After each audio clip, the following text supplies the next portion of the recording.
And welcome back to this July 17th, 2013, Wednesday night edition of InfoWars Nightly News. I want to thank all the viewers and subscribers out there that make so much of this possible. And I would also like to encourage all the people out there watching on YouTube later to be sure and pass this very important presentation and film premiere on to your friends and family. Because the film makers have done so much work. We've done a lot of work here at InfoWars as well to help bring you this information, because knowledge is power and we're wanting to build a free society. Now, I was interviewed probably, 6 months ago for the film State of Mind. And when I saw the final cut, I said, wow, I want to be involved in this. This is really a powerful documentary that shows the history, the present, and the future of mind control.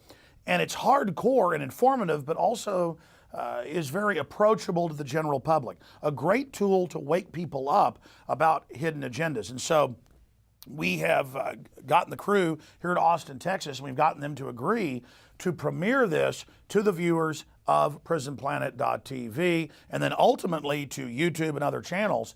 As filmmakers who've put everything they've got into this, I really appreciate their commitment to waking up humanity. So all of us need to work to make sure that this film goes super viral. So we're premiering it here tonight.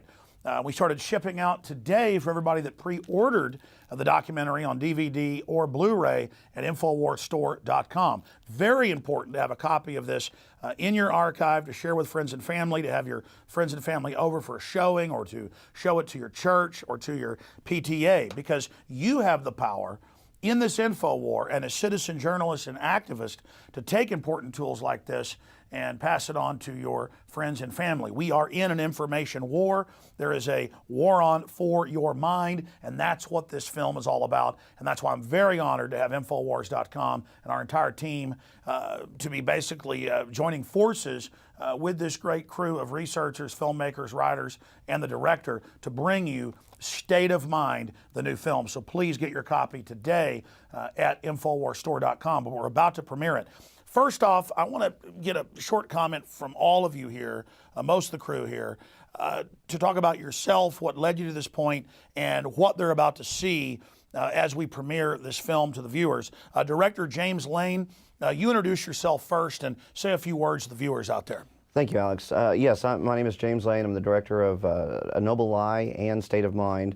When I started working with this crew, Chris Emery and the other guys that we worked on A Noble Lie with, we asked people, why don't more folks question the official story? Why does this not, more prominent in the public mind? So we started looking at some of the methods of control that keep people sedated and not asking questions. And so we really wanted to expose the methodology, not just the who, but the how is it done. And that was our biggest motivation behind this. Having our roots in street activism, we want to give people tools that they can go out and give to their friends and family that can help wake them up and get them involved. And I should add, you guys have also worked together on an amazing documentary, really the only modern comprehensive film in Oklahoma City, A Noble Lie. And we'll talk more about that with Chris in a moment. That film is also available at InfoWarsStore.com, and we've also played excerpts of it here on the Nightly News. But you're about to see the premiere of State of Mind here tonight. But your first film was excellent, and then the second one is even better. I can't wait to see the third film. Well, we hope that it'll be more of many. Again, we just want the methodology is to present the information in a way that is palatable to the uninitiated. Something that you can show people that it's gentle in its approach, gentle enough that they can accept it and maybe start to do their own research. And so you're not just preaching to the choir here. You're going over basic, what's on record, what we can confirm. Richard Grove, you helped write much of the film, and you are a forensic historian. Tell us a little bit about yourself and what people are about to see here. I started out as a whistleblower and found out I had a lot to learn, and over 10 years I started producing media. My latest series is called History, So It Doesn't Repeat. That's a video series on YouTube. I also host the Peace Revolution podcast, and really these guys had asked me for an interview and I was just honored to be part of the film, but after we had talked through the interview process, they asked me to come on board and help with some of the writing, and co-wrote the script with Kevin Cole and Matt Hart. So it's been a very enlightening process, because even though I thought I knew a lot about these topics, the process of doing the research, helps me to integrate it and summarize it more succinctly. That way it's more useful to pass around as knowledge. So the ideas expressed in a film aren't just for the choir. It's a bridge we're building to the congregation. It's a tool that you can use to not only enlighten yourself to these aspects and dig deeper, but to introduce it to a, it's a very deep topic to an audience that's not necessarily looking for that, in a way that's very polite and doesn't give them a lot of fear. It gives them more knowledge and information. And even if you think you already know it all and are awake, watching something like this with all these doctors and psychiatrists and psychologists and Army psych warfare commanders like Colonel Schaefer and everybody else really gets your mind back in the game to be aware of how much of this is going on. And it's not oppressive, it's empowering and enlightening to be aware of it. And you're like, what, we're letting these inbred scum run things? I mean, this is really a joke. What do you think the most powerful part, Richard, of the overall almost 2-hour film is? I think the most powerful part is whatever point the individual watching the film starts to realize that they can empower themselves, they can reignite their curiosity, their inventiveness, start to realize that the problems around them, they don't have to be a victim to that they can learn through using methods to outgrow the status quo. Powerful information. Oh, and I should add, we're going to show the whole film here, and we'll have a few intermissions. But at the end, we're also going to have some of the things that hit the cutting room floor. And you guys were saying some of this, I haven't seen some of this yet, I've seen the film obviously. Some of this is even more powerful than what's in the film. It's just that it didn't fit in overall. Right. I mean, we would have had a 10-hour movie if we hadn't made these cuts, and it was really difficult to get to make the cuts because it was such good information. But in order to get the flow, to get the cohesion to the information, we had to make those tough decisions. And usually you get the extras, later, a year later on a second DVD. You're getting them at the premiere here tonight. And so we'll see how much time we have for that, because you've got quite a bit. But it's powerful because I've seen just some short clips. Now, moving on here to one of the producers, Austin Green, because I love this diverse crew here, all the backgrounds you guys come from. Tell folks a little bit about yourself and what you think is most important about this documentary. Well, my name's Austin Green. I'm a filmmaker with Free Mind Films. I came into this, towards the end of the process with A Noble Lie with Free Mind Films, come in as their editor. And through that process, we realized that we just had a lot in common. Our goals were the same. We want to get the same information out to people. Ultimately, we want humanity to be free and healthy and free of this tyranny once and for all, so we can grow as a species together. And so James and I just decided, we got to join forces and do this thing for real. And, going into State of Mind through this whole process, it's just solidified what we already knew, that this is what our destiny is, and we want to just continue bringing the information to people and get the information out there as best way we can, but at the same time do it in a way to where people aren't turned off by the information so much so that they're not even willing to give it a chance and show their family. And so we had to make a lot of tough calls about the information to cut from this film, because some of it may have been a little too much for the uninitiated, and it's always a tough call to make, but we did our best. We've done a great job. As a veteran, because we've talked off air some before, thinking you're fighting for America and then finding out most of its globalist operations, does it feel good now to know that you 100% are fighting for humanity, period? I don't want to put words in your mouth, but we've talked privately before. What is the contrast between being a veteran now and, do you realize, from my perspective, that you're really fighting for humanity now? Well, when you're in the military, that's what they tell you, is that you're fighting for humanity, you're fighting for freedom, and you buy into it. You drink the Kool-Aid like everyone else, and you think that that's what you're doing, and then ultimately you realize there's a lot of hypocrisy going on, a lot of corruption going on. And that's why I got out after my first tour, was because I wanted to do something that I felt was more personally rewarding. And, going to film school, hoping that someday I would get a chance to do something like this. What an evil individual. I know.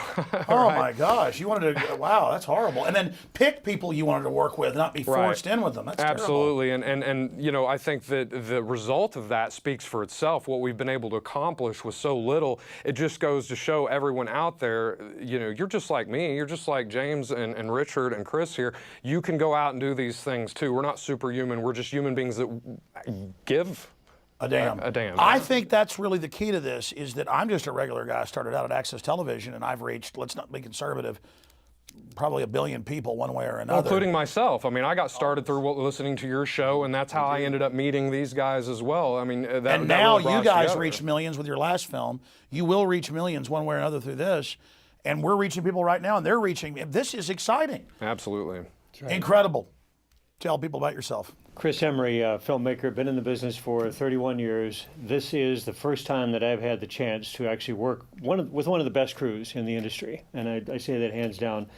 I was more on the commercial side, worked in front of the camera for about 12 years, did print work, and then did biographical documentaries, mainly on philanthropists and so forth in Dallas, artists. But the Oklahoma City case was the first time that I had to actually do a full-fledged historical documentary.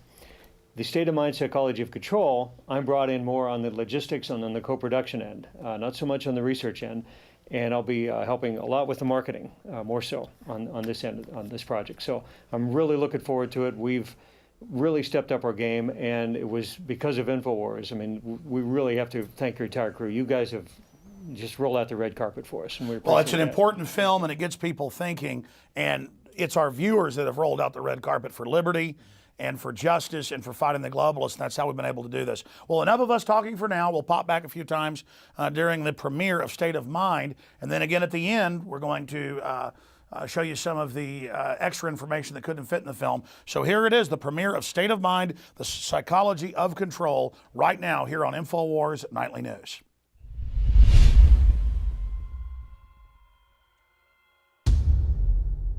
Secure your copy today at Infowars.com.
If you don't submit to control, if you're a radical, you're less likely to be loved. You're not fitting in with society. You're viewed as an outsider. There's a lot of social prohibitions about the outsider and the person who's going to upset things. From the time we're very young, we're taught to, worship authority basically because that's our key to survival as young children. But as adults, we never go through the rites of passage that tell us how to methodically think for ourselves, and thus we're always in a state of extended adolescence. Well, we take all this stuff, whether it's the television or it's the enculturation, the schoolyards, the teachers, we take this whole system, we put it into our unconscious mind. And it is the G-I-G-O that comes out, garbage in, garbage out. We simply, in that computer language, have harnessed our own power by accepting all these beliefs as though they are factual, whether it's the flat earth of Columbus, or it's the idea that I'm not good enough to be or to do something I've dreamed to do. To the degree that the individual loses a sense of what freedom really means for himself, mind control is working. This is the constant battle and the struggle. What does my freedom mean to me? What is it? How deep does it go? How far-reaching is it? Individuals come already with their rights. They're born with their rights. They're inherent. They're hardwired. They're hardware.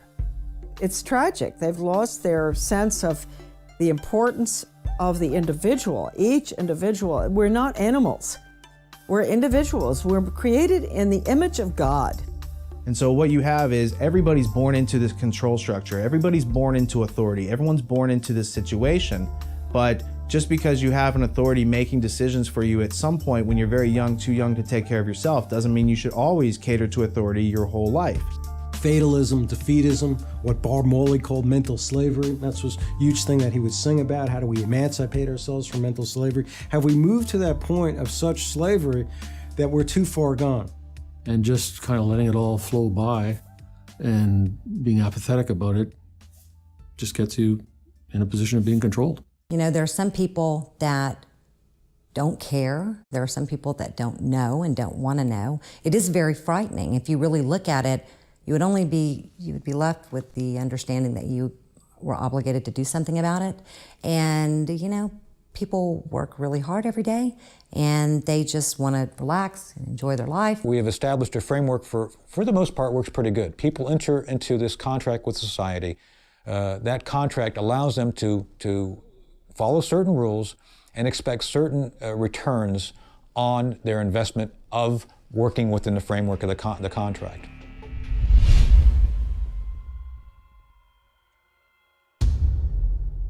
Secure your copy today at Infowars.com.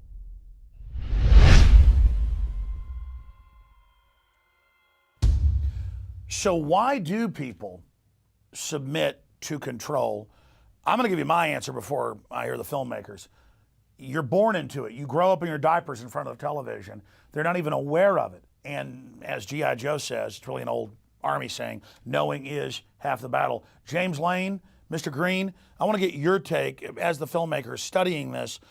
Why do people submit to being manipulated? For me, it makes me very angry that people are lying and trying to program me, trying to manipulate my free will. I think one of the biggest aspects of it is the 15,000 hours of compulsory schooling. You know, we're taught not to question, we're taught to accept information on authority and regurgitate useless facts, not how to think, not how to be a person and think critically. That's got to be one of the most integral parts of it. I mean, really, you know, from my perspective, especially coming from the military background, is that we control ourselves through societal pressures and peer pressures not to go outside of the box, not to be a critical thinker, but to just accept the status quo and go along to get along, not rock that boat. And so, you know, that's what you see in the military, especially, and the rest of the world, is that we're really all policing ourselves for the globalists. They don't have to do much. They've entrained us so much that we pretty much take care of the job. They set up the parameters, and then we just stay within them. They've done these studies where they've got rats at universities within a steel maze that has little artificial lights and things. They think that's the whole universe. But if they could ever chew their way out, they would realize there's a whole planet around them. And I really think it goes back to Plato's allegory of the cave. Take the military. I find because there's discipline and things in it, people that come out of it and wake up are some of the best folks to work with. But at the same time, those that never wake up are some of the worst and become the enforcers. because they are put through sleep deprivation, they are brainwashed, they are yelled at, they are conditioned. And if you look at cult programming, that's what it is. But I guess the Germans did develop in Prussia what is our modern military system, and they admitted it was a brainwashing system. Absolutely, and that's what you see in our school systems too. I mean, they've just taken that and rolled it right into there, and they treat our children like they're military people. They're training to go to war, and that's probably exactly what they're hoping for. I think that people want to be part of society. I mean, that's a natural thing that we do. But yet we're not given any other parameters, like you were saying. They don't know anything that's outside of that maze. We're not taught to think critically and have original thought. They use our natural capacity. They use the fact that we naturally in a tribe want to conform and be friendly as humans and share. They artificially manipulate that. Yeah, later on in the film, you'll hear Eldon Taylor actually say, at some point you have to ask yourself, when was the last time you had an original thought? And I think that is what a lot of people, it keeps them in that level of control. Now, this next part of the film, I think may be the most important. It deals with the fact that we're being turned into human resources. We weren't called human resources till the 30s. Human resources. Resources for who?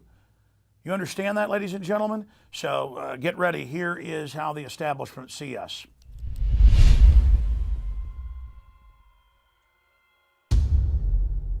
Secure your copy today at Infowars.com.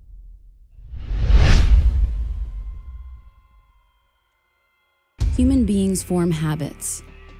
At some point in our lives, many of us realize that the lives we are living are not those which we have imagined, but rather lives reflecting others' imaginations, as if we have been unwitting actors in someone else's script. Are we acting out the artificial roles created by others who have successfully harnessed our minds through our habits? To answer that question, one must first learn how the minds of individuals can be harnessed by systems of psychological control. Are the habits reflected by human beings in direct conflict with their needs to survive and thrive in this world? The enormous implications deter many of us from asking these simple questions and finding answers relevant to our daily lives. If we don't resist all of the different information that comes our way and weigh it and use our own mind instead of what somebody else wants us to think, eventually society would become nothing more than automatons, robots. The establishment it's protected itself unless you submit to the saturation indoctrination and adopt all its values. You can't get in. Everyone needs to find out and really think about it. What is going too far? Because all of this is happening so fast, you need to be ahead of the game. They're ahead of the game. Humans subjugate themselves to control because they're born into it. And the tyrants and the social engineers know how to incrementally begin to slowly ratchet up the manipulation, the domination, the oppression, so that people never really recognize it coming. It's the old analogy of the frog in the boiling pot. You throw a frog into a boiling pot, folks in Louisiana will tell you this, a bullfrog, he'll jump out. But if you put him in a cold pot, turn it on simmer, heat it up slow, he'll boil, and he'll never see it coming. Well, I think it has a lot to do with group collectivism. And go back to John Dewey, he hated the individual. He hated the rugged individualism of Americans. They had to get rid of that. And Carnegie very deeply involved in that. They even talk about getting rid of that, huh?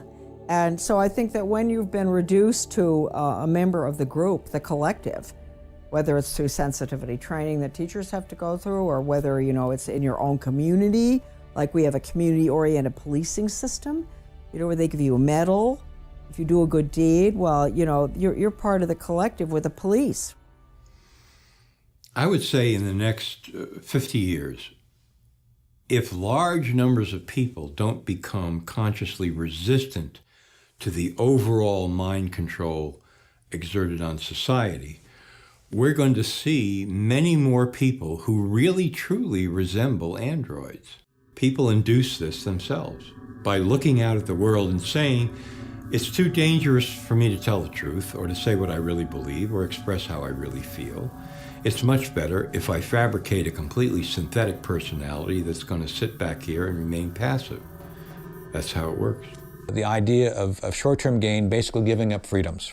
Giving up freedoms is never a good idea.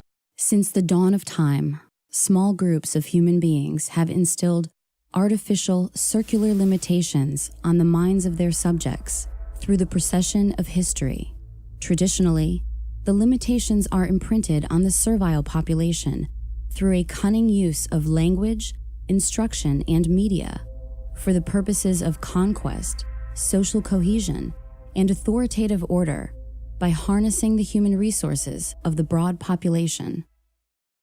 Human history reflects countless stories, regardless of what era you happen to live in, and the common thread throughout these stories is that of the struggle between the state, whatever its form, and the individual, the goal of which is to harness and subsume the individual, willingly or unwillingly, into its group collective. The role of authority is a predatory system that sees the individual basically as a unit of energy. The first forms of mind control go back to prehistory. And you would simply have a priest class that developed technologies of herbs and medicine and had a value to the tribe. But pretty soon the priest class would start studying the sky and when there were solar and lunar eclipses and would say, hey, the sun's not going to come back on this date unless you make me king or unless you give me total control. And the people would say, okay, we saw the eclipse when you said it was coming. You know, the snake god ate the sun of the moon. What do you want? I want your firstborn child. Sacrifice him to me. Every culture does that. Every culture at one time or another demands human sacrifice because that's the state or the priest class demanding absolute, total fealty and submission to it. Mind control has existed since the dawn of time. Only the methods have changed. Elites have always known, if I can control the minds of my people, I control them. Only the technology has changed. It's still the same program. It's never stopped. Sun Tzu, within the works of The Art of War, talk about the fact that if you can understand your enemy so well to the level of where you can psych him out, basically defeat him before you put one boot on the battlefield, you've become a true master of your domain. The Greek author Plato embedded several key characteristics of ruling groups in his monumental work known as The Republic. Therein, he introduces the term cybernetics as a description of steering the ship of state, emphasizing crowd control. Plato memorialized the essence of the scenario used to control individuals to this day, to make them part of the group or state. This is famously known as the allegory of the cave, a useful strategy which is emblematic of the history of mind control. The idea of cybernetics first shows up in Plato's Republic, I believe it's book 6, and in the Greek original text it's read kybernetes, but you can easily discern how this word tied into cybernetics, the control of not only nations, but how the making of individuals into the collective that forms the nations came about. As we've moved through history, every great leader has had to understand the potential of information, the potential of speech, the potential of words, the potential of books. What is a citizen, if not someone willingly or unwillingly participating in the machinations of the state? How would we acquire the habits of citizenship without stimulus from the state and our response to it? Attention! Attention! This is your beloved leader, Og the Exalted. There will be a special Giant Joy rally today at Og Memorial Stadium.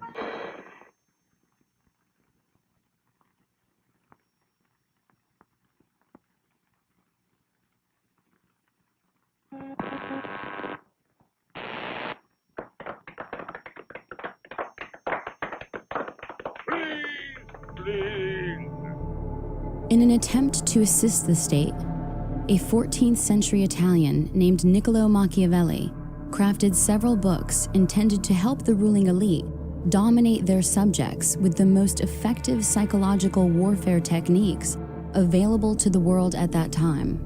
And he was trying to convert the Medici family into hiring him to provide political advice. Conspiracy is the story of history. It's the story of plunderers taking care of people who produce. They claim to take care of them through government, which doesn't give you anything, it doesn't take away first. So it's not creating something out of nothing. It's very real what they're doing. They're taking your rights or taking some people's rights and adding more to someone else's rights. Concurrent to Machiavelli's efforts, the consequences of tyranny were sowing the seeds of liberty throughout Europe, with authors like Etienne de la Boétie of France leading individuals to consider their situations and discover effective means to achieving liberty for all. So this whole idea of Machiavelli telling the ruling elite how to do this in a more efficient and effective manner without people directly knowing about it. But his mistake is that these books get out there and other people start to read these books because it's not just the ruling elite. This starts to have an influence in Europe.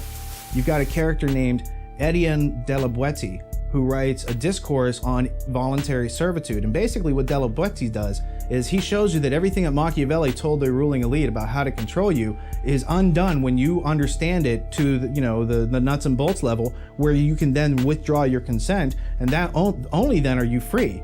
We control you. We control your mind. We make you believe you have no creative power. We make you forget you have imagination, which is the core capability from which you can invent your own reality.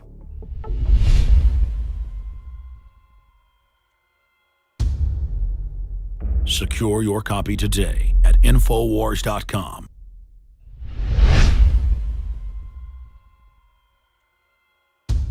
And we're back with the crew of Free Minds Film. Again, I'm your host here on InfoWars Nightly News, and we're premiering here the film State of Mind. We're going to go right back to the film here in just a moment. But first off, talking to Richard Grove and Chris Emery from the film, I want to get more into how amazing this is that we allow our resources to be collectivized. In France, it's over 80%, and the government gives part of it back with strings attached and actually says, we're giving you this, when all they did was steal it. It's just all of it is so fraud-based. Well, it's a reflection of the scientific management of society, which started in the early 1900s. I think Frederick Winslow Taylor is the person that's credited with that. But it's all about using the scientific data to dissolve the family boundaries, the boundaries of the individual, to break down the individual so that they don't think of themselves as an individual, they think of themselves as part of a group.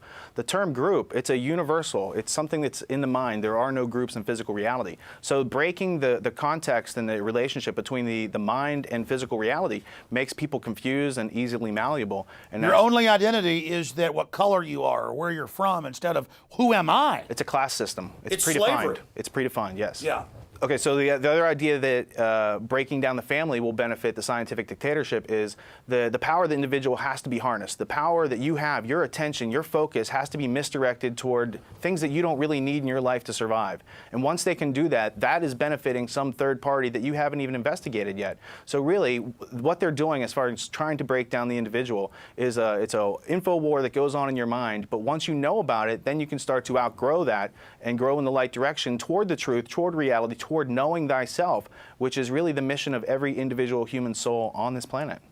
And Chris, I want to get your take on this, but it's so fundamental. They say obsess over what supposed race you are, we're all humans, or obsess over religion, or obsess over this or that, or obsess over a sexual preference as if it's some civil right issue to get us all obsessing over sex, while foreign banks steal $85 billion a month from us, while they're putting cancer viruses in the vaccines, hydrofluorosilicic acid in the water that Harvard admits is giving us cancer and dumbing us down.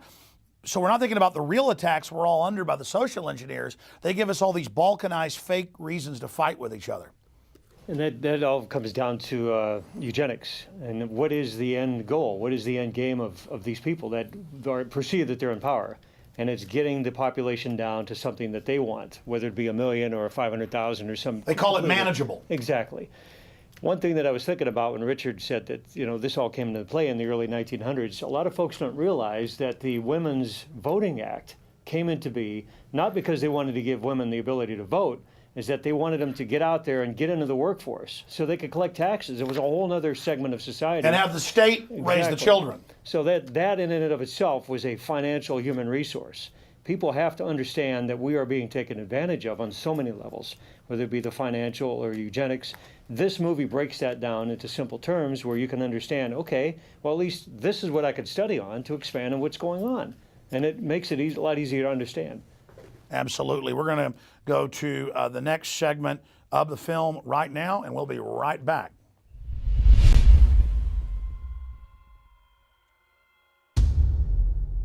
Secure your copy today at Infowars.com.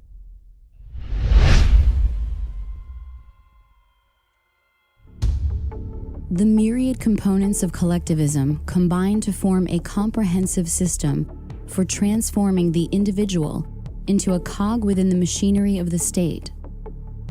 The first step is to remove self-reliance, thus creating dependence on the state or collective.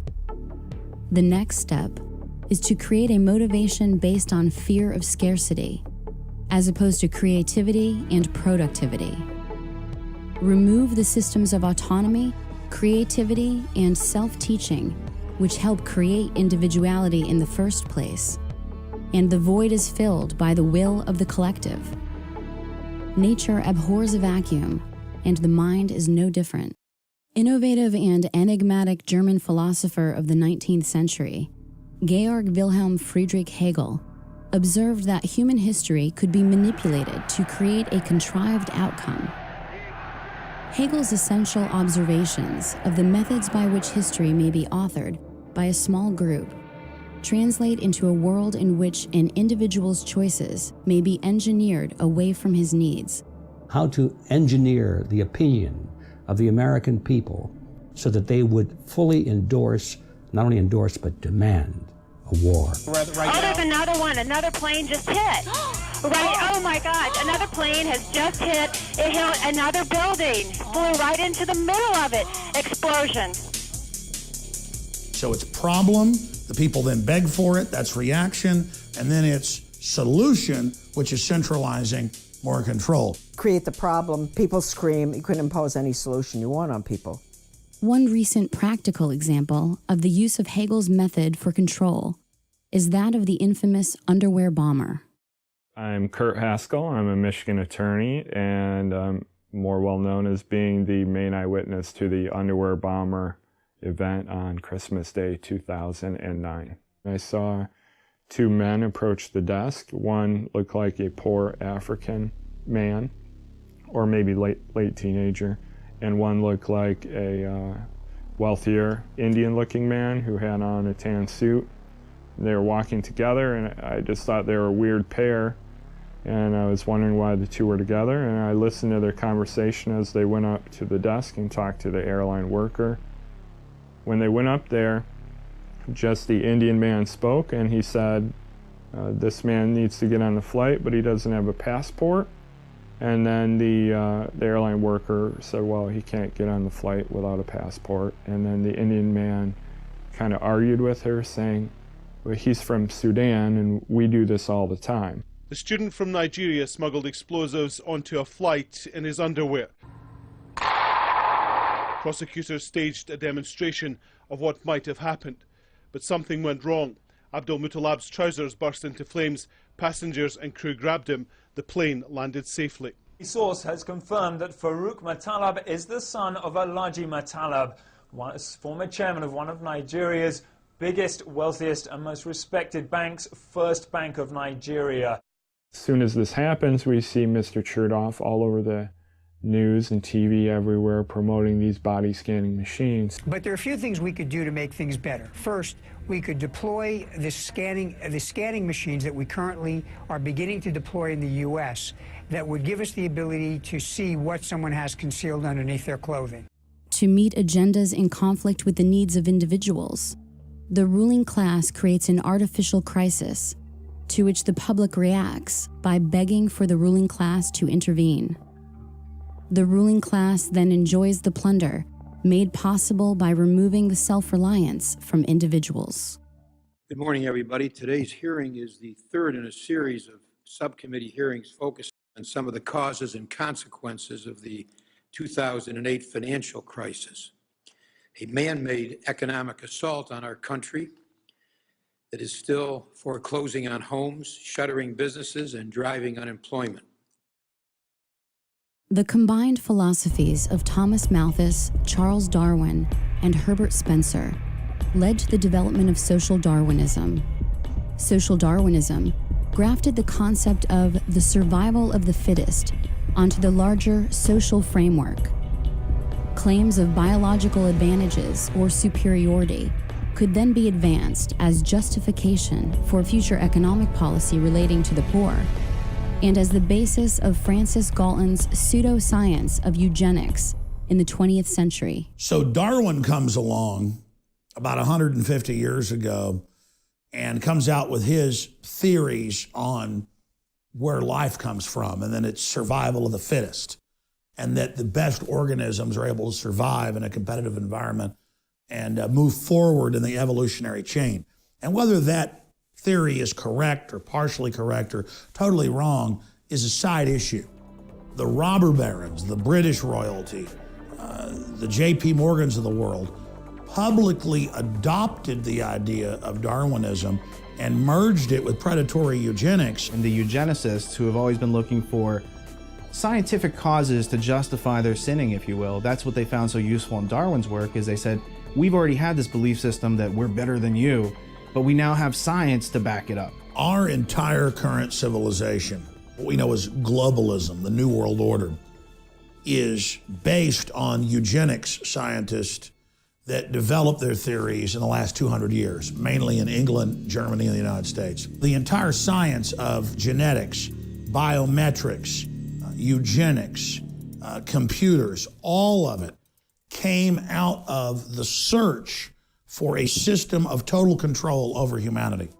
So the issue with eugenics is it claims to be a science of self-adaptation for human species. So it sounds like a great thing if you're an individual. You want to make yourself better. If you reproduce, you want your kids to be strong and survive. However, the people who are doing it are taking and making a bunch of decisions for other people and violating volition and their free will all over the place because that's their modus operandi.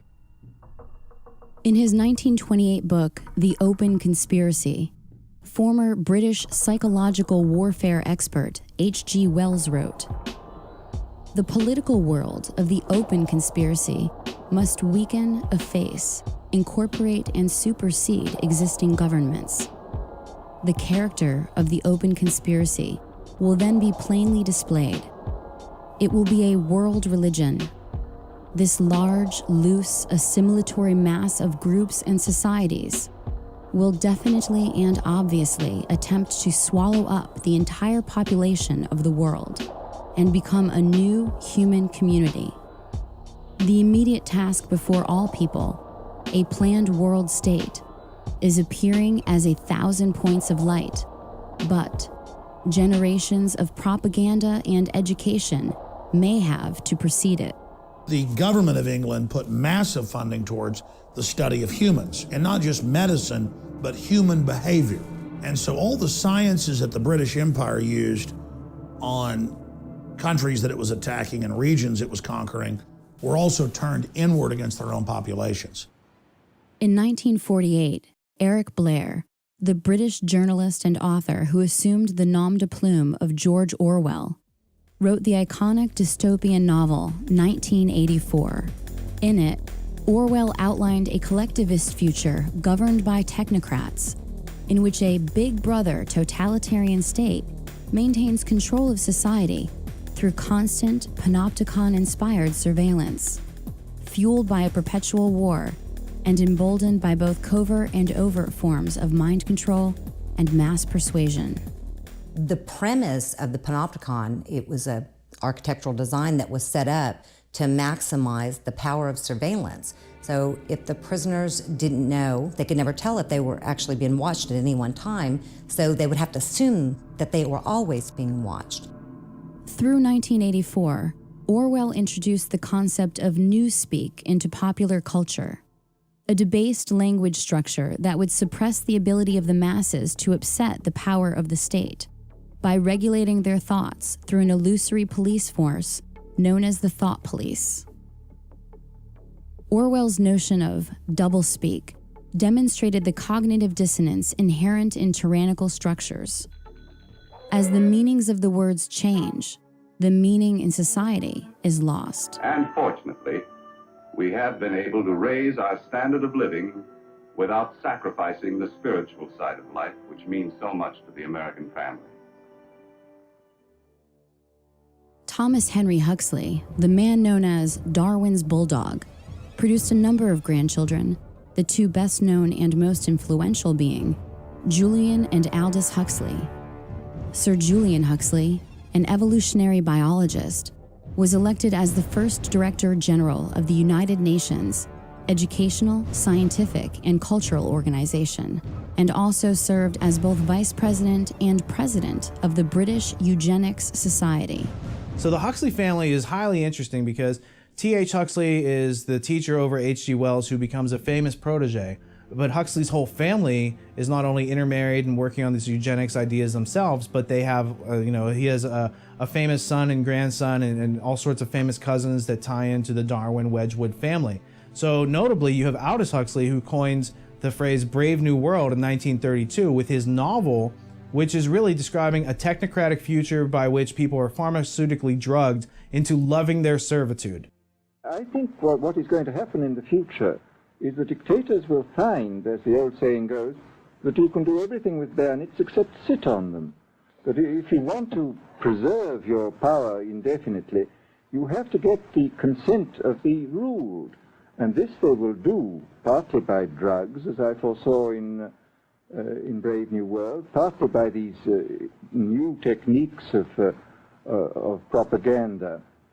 They will do it by bypassing the sort of rational side of man and appealing to his subconscious and his deeper emotions and his physiology even, and so making him actually love his slavery. I mean, I think this is the danger, that actually people may be in some ways happy under the new regime, but they will be happy in a situation where they oughtn't to be happy. Leveraging the fact that the 20th century opened up numerous avenues for shaping and controlling the thoughts and behaviors of the population, the ruling elite contrived new ways of obscuring useful facts while peddling useless ideas to the American people.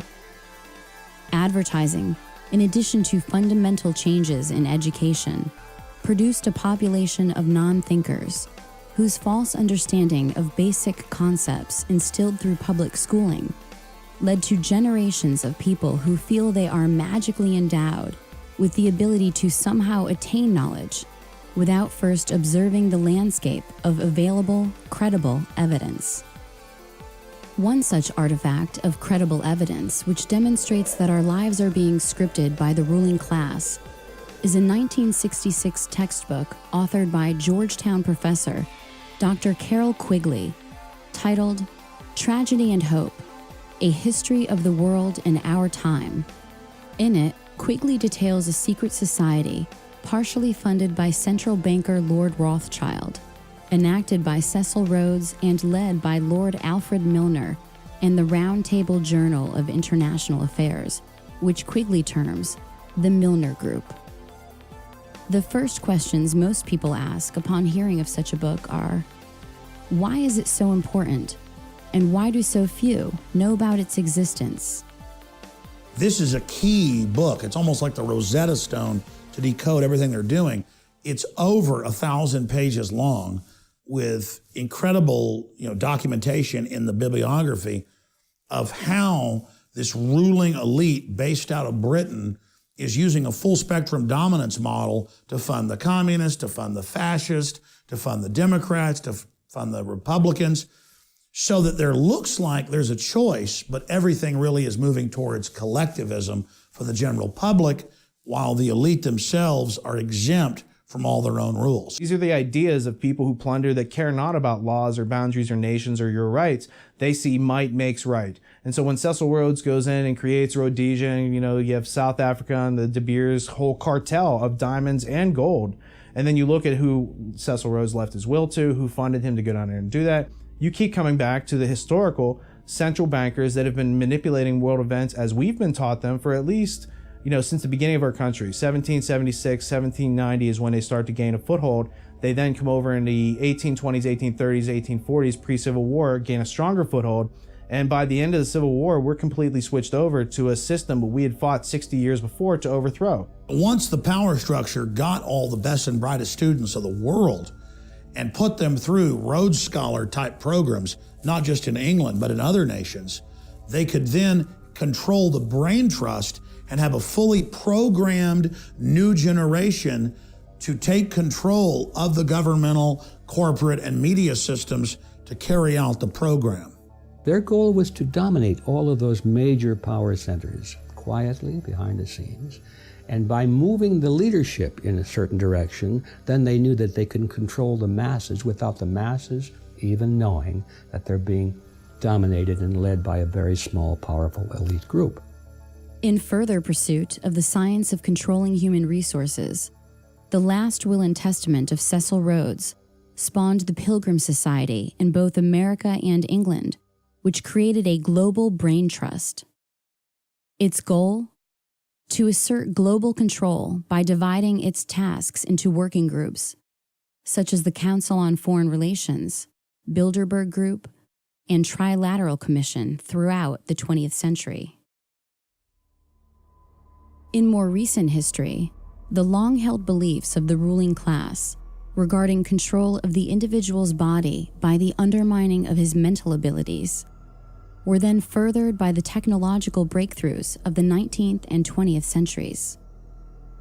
In the 19th century, the Prussian government conducted research into the study of how to make individuals compliant cogs in the machine of their conflict-based empire.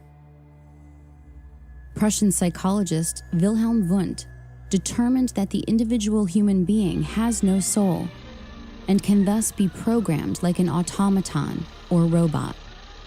You see, the social engineers don't need us under social Darwinism. We're scum to be removed. We are seen as nothing but biological androids or replicants from the Philip K. Dick book, Do Androids Dream of Electric Sheep, turned into Blade Runner. We're just seen as dumbed down biological workers. When individual identity has been forsaken, it is much easier to compartmentalize the minds of those being controlled. Various personages throughout history have described the human being as a machine, but it was the synergy amongst the work of Wilhelm Wundt, Ivan Pavlov, and many others, which scientifically quantified the individual as soulless, thus justifying manipulation to plunder individuals of their rights, transforming individuals into human resources. Our system is copied from a 1819 Prussian system that's a three-tiered education system. One tier is for the intellectual elite. The second tier is for the servers of the intellectual elite. They would be the professionals, the doctors, the lawyers. And the last tier is for the lay. It's for the masses. Education, as we know it, is nothing more than mind control. It is the science of control. And the British scientists, the eugenicists, came up with systems to dumb people down and make them submissive. But the German model, in fact, namely the Prussian model, that was designed to create soldiers that were owned by the state, but that were so brainwashed they were proud to go off and march into musket fire. That system, known as kindergarten, is the whole basis of modern Western education. How do you measure the achievement of a nation? If you want to know how we're really doing, take a look at our schools. For on what we're doing here and in schools throughout the world rests not only our future fate, but perhaps the very fate of civilization itself. Building upon this dehumanization of individuals to the animal state of stimulus response, Russian researcher Ivan Pavlov and American researcher John B. Watson conducted experiments based on classical conditioning, a simple manipulation of reflexes under observable conditions.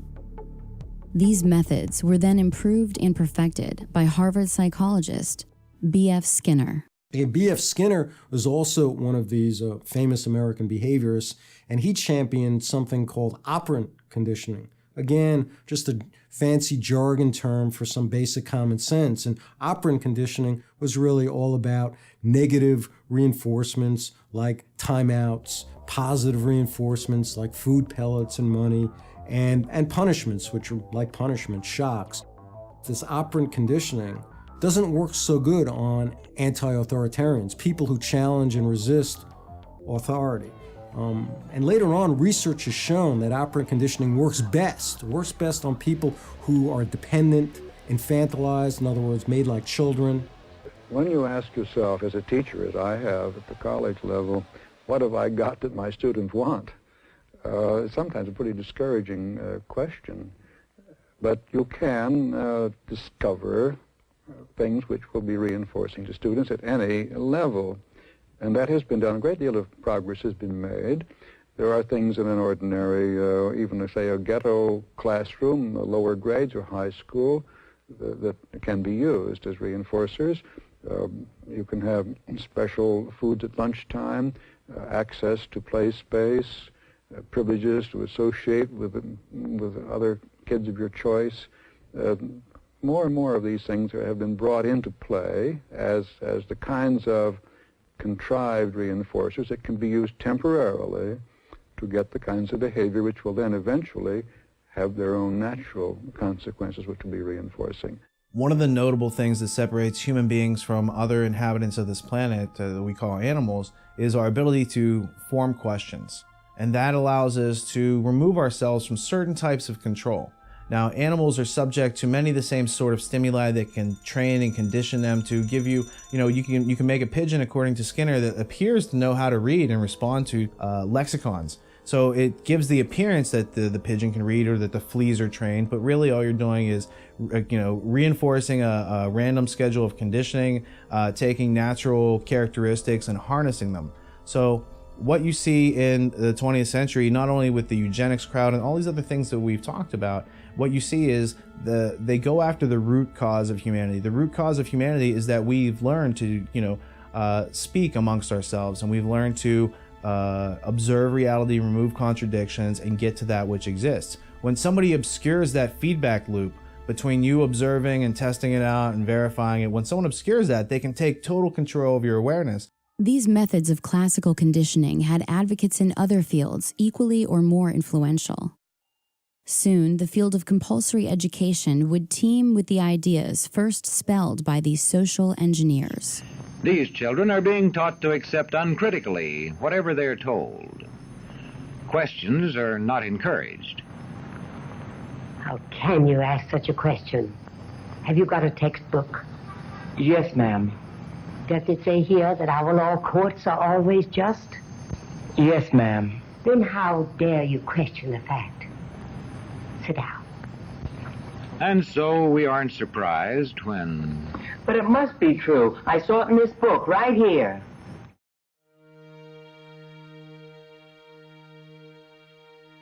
The education our children are going to get has nothing to do with education. It is training our children to be resources, human resources, that's the way they refer to us, to spin off profits for the globalists. The greatest barrier to discovery is not ignorance. It's the illusion of knowledge, and that's what the 15,000 hours in compulsory schooling really entrains and conditions into us, is that you've been told this story of the people in South America, and so you think you know about it. And it's not until later in life when you might come across more information about conquistadors and how Jesuits infiltrated all the religious systems and took all the riches out and basically harvested this whole area. This is an example of plunder in South America that went on for hundreds of years. So until you have this other piece of information to bring this into focus, you think that what you were taught in public schooling during that 15,000 hours is really what's going on.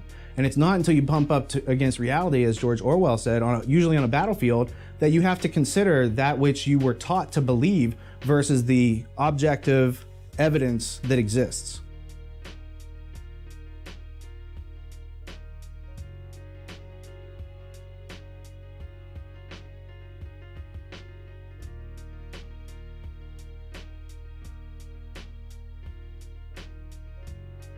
John Taylor Gatto was an award-winning educator in New York who took kids that couldn't even read or write, were headed for prison, and made them top level students. And then he discovered that he was shut down by the big tax-free foundations so that he couldn't teach the children this information. He discovered that it was by design that they were dumbing people down to make them subservient biological androids or replicants. That's what we're seen as. But now we're obsolete. We're to be phased down the new robotic systems, the drone aircraft, the drone submarines, the drone ships, the drone robots on the ground. We're all being conditioned, all being acclimated for this. In The Underground History of American Education, John Taylor Gatto details how, beginning in the early 19th century, American travelers abroad were writing on the methodology of Prussian schools and composing travelers' reports, which were very influential on educational techniques in the United States. However, in 1831, it was French philosopher and Minister of Education Victor Cousin who published his Report on the State of Public Instruction in Prussia, which not only led to the consolidation of French schools under the Prussian model, but also directly influenced reformers like Horace Mann in the United States to follow suit.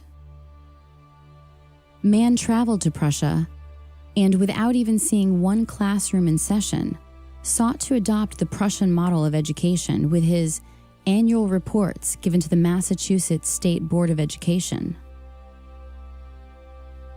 Mann's promotion of the concept that the state is the father of children was reinforced and expanded by educational reformers throughout the 19th and 20th century.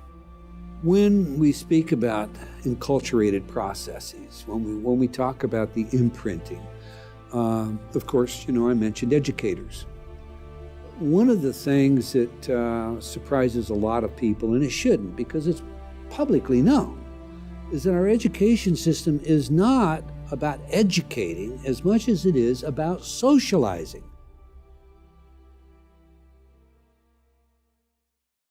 Like the duckling in the chicken yard. If you take that duckling and raise it with the chickens, it's going to be imprinted, it's going to behave like the chickens. And in that very real sense, we perpetuate this.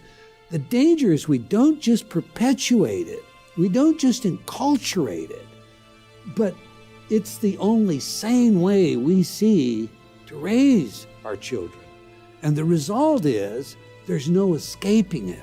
C.S. Lewis said, when training, which is Skinner, Pavlov, beats education, civilization dies.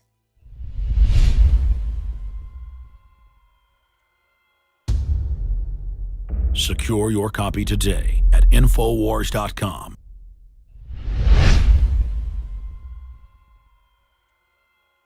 Again, you're watching InfoWars Nightly News and the premiere of State of Mind.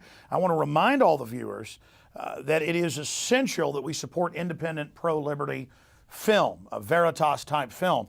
You can buy State of Mind on DVD or on Blu-ray at InfoWarsStore.com or by calling toll-free 888-253-3139. Again, that's 888-253-3139. Or again, simply becoming a subscriber to PrisonPlanet.tv. We'll also have it archived here on the site. But it is so important that you vote with your dollars. The globalists take your money and give it as stimulus to MSNBC to put out anti-family, anti-self-defense, pro-tyranny messages. Same thing goes on with National Public Radio. We're not funded by that. We're funded by patriots who love freedom worldwide like you. So I want to thank everyone that is a PrisonPlanet.tv subscriber. We have Operation Awaken the Sleeping Giant, one membership, $5.95 a month. 11 people can log on with the same username and passcode.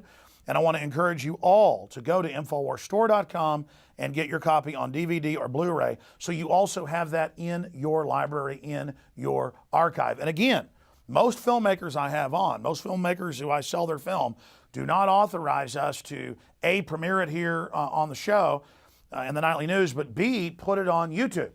But they have authorized us to put this whole discussion in the film tonight on YouTube because they want to reach people. That's the currency they're looking for, is to free minds, to empower people. That's civilization. Slave-based systems want to keep people in the dark. And going back to Richard Grove, the writer, and Austin Green, one of the producers on this, I just don't get, we talked about this on the radio last time you were on, using knowledge to suppress people when my great thrill is empowering them. It is the ultimate in selfishness. Then I want to talk about what are the methods of conditioning and dumbing down in the classroom. Well, what you're talking about as far as dumbing down is taking thinking out of in-between stimulus and response, which makes us automatons. It makes us slaves in every way, shape, and form. Slaves to stimulus. Absolutely. And in between stimulus and response, it's that space that gives you choice and freedom and liberty and all the things that we need. But because we as conscious human beings have to use reason to survive. We have to effectively plan for the future, and we have to know what knowledge looks like in order to dismiss the arbitrary and find the lies. But I mean, dumb that down for me. Okay, because, and for folks that may not know these terms, stimulus is you ring the bell, the dog salivates because you've given him the meat over and over again. And their big lie, we don't have free will. Well, wait, they want to take over. They have free will. It's a mind game that you're just our slaves. It's a ploy. They condition human beings through operant conditioning much the same as they can train pigeons to look like they're reading and pecking at words because it's a reward. But that's only a human being when they're not thinking. If you question the psychological warfare, if you question the neurolinguistic programming, if you question the corporate media that you see on TV and all over the newspapers and all around you in your life, in your family's life, then you can free yourself from the system. So the damage done in the 15,000 hours in the classroom through Prussian education and the servile mentality. Look at the camera right there and tell them what Prussian education is. Prussian education.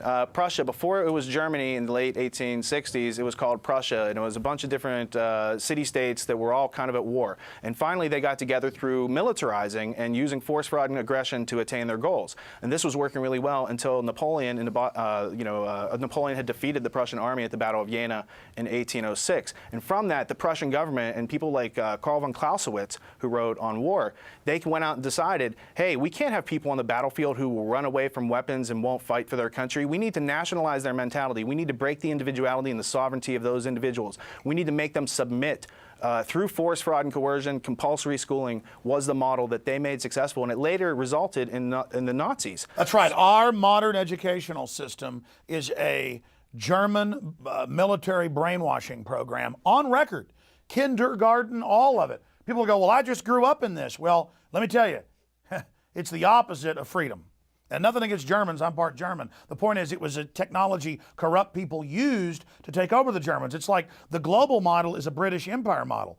I'm part English. I'm not against the British people. They always spin that too. Like if you're like, I don't like what the communist Chinese are doing. What, you don't like Chinese people? You know, I don't like what Hitler did. What, you don't like Germans? Again, that's operant conditioning. Don't be racist. Just to get you, people out there watching off of the real info. Don't like government-run healthcare? You're a racist. Don't want to turn your guns in? You're a racist. That's that conditioning, that buzzword again. You're observing this phenomenon that goes on, and it's prevalent, so we should give it a name. This idea that you got your finger on it, it's the philosophic corruption of our reality. It's the fact that people don't value truth anymore. They say they do, but they won't go through the work to actually realize it and do the learning which results from asking questions. Austin?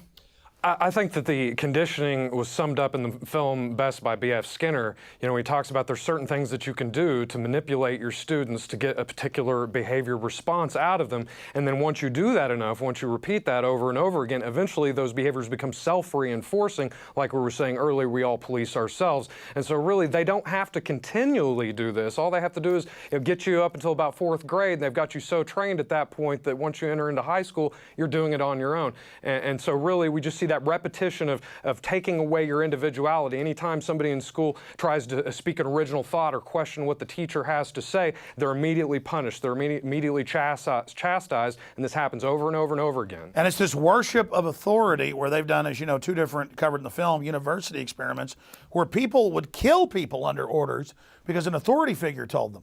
I mean, if an authority figure told me to mow their lawn, I'd tell them no. They tell university students, kill that person, and they'll do it.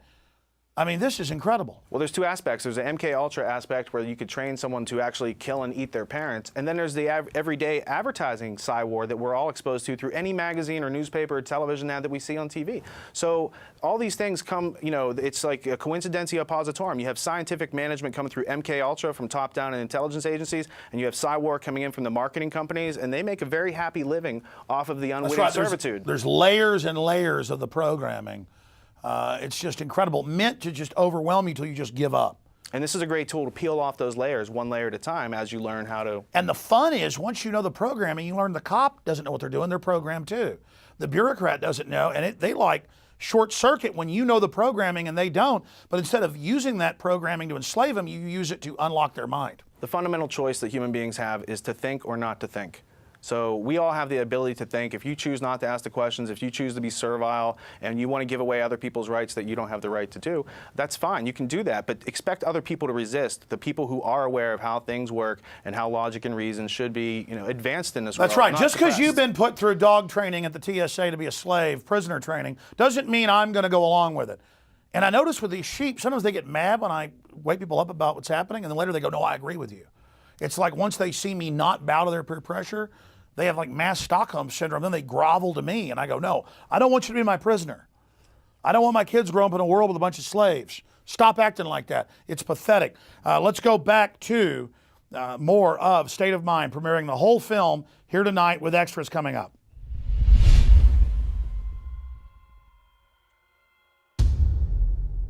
Secure your copy today at Infowars.com.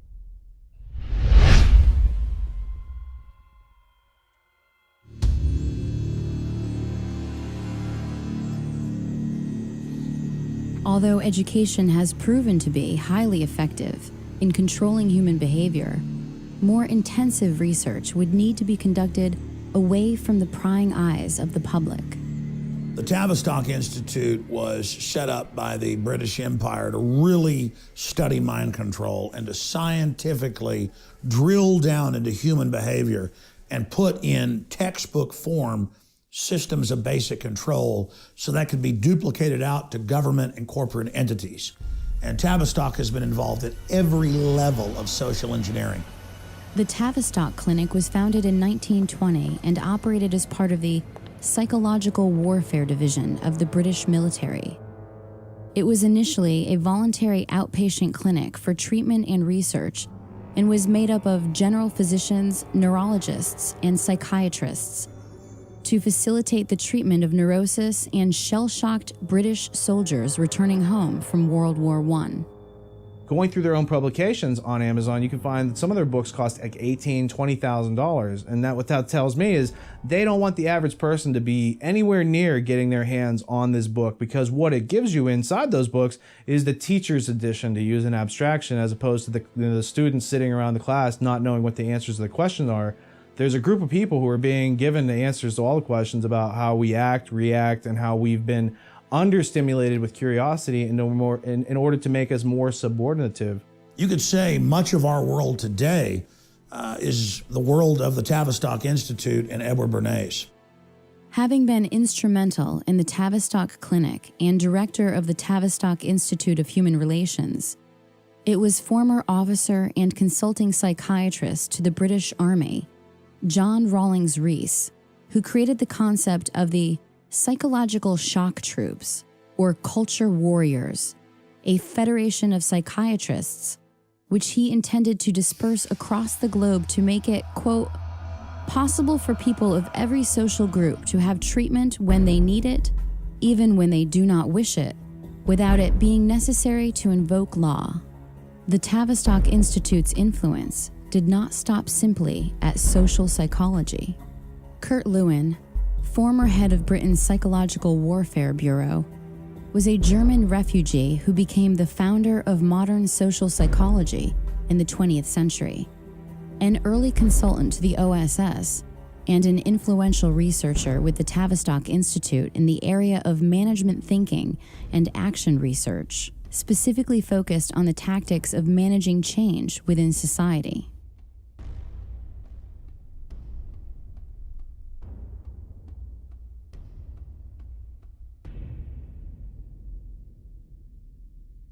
No organization of the size and scope of Tavistock can operate for long without ample funding. From whom is that funding derived? Certainly no small part comes from the seemingly benign, tax-exempt foundations of the global elite. I was researching the Reece Committee back in like 1952, 1953, where they went in and investigated major foundations and some of their subversive activities. These foundations put an enormous amount of energy into controlling what is being taught at the schools and how it's being taught, and using schools basically to indoctrinate children to accept their station in life, to accept a collectivist future.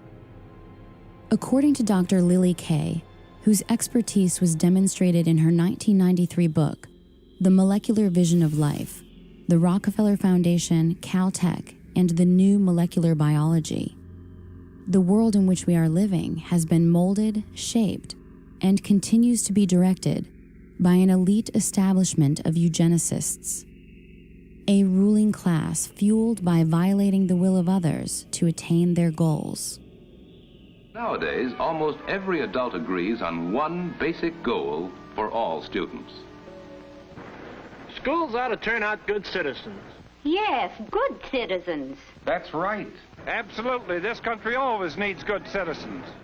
The real goal was to change America from an individualist system into a collectivist system, and in which case it could be merged with the rest of the world, and there would be this great new world order that we hear so much about in recent years. The purpose of creating tax-exempt foundations was not just to collect more money, but to invisibly assert influence over the power centers which control the programming of individuals, specifically to breed the self-reliance out of individuals and prepare them for the collectivist lifestyle planned by the ruling class.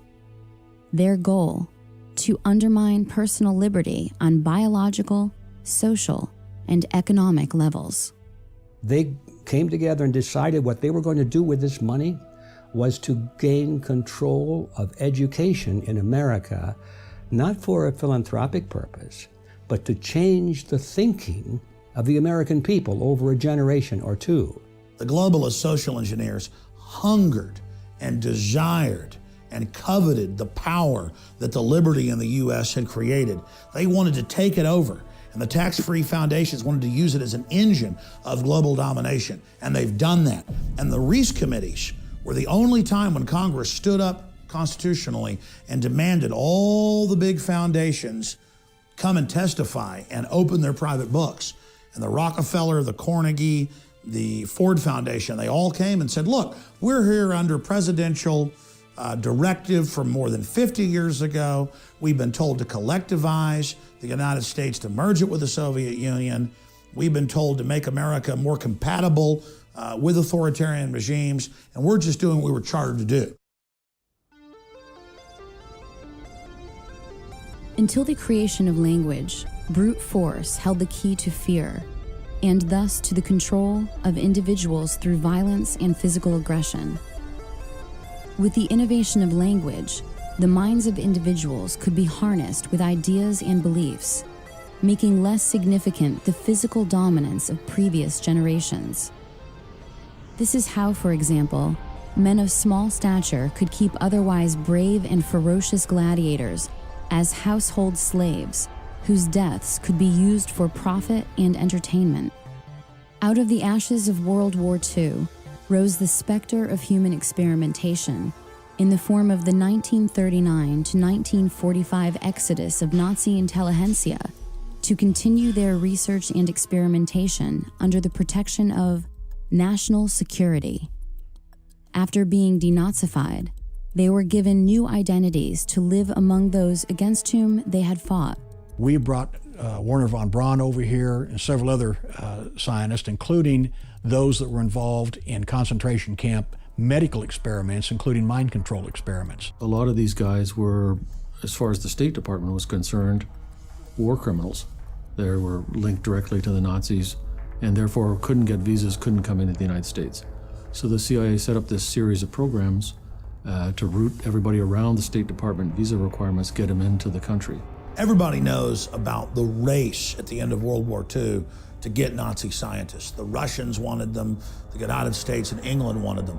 And the United States and England got most of them because the Nazis didn't want to go to the Soviet Union, another authoritarian system. They wanted to go to a, quote, freer system.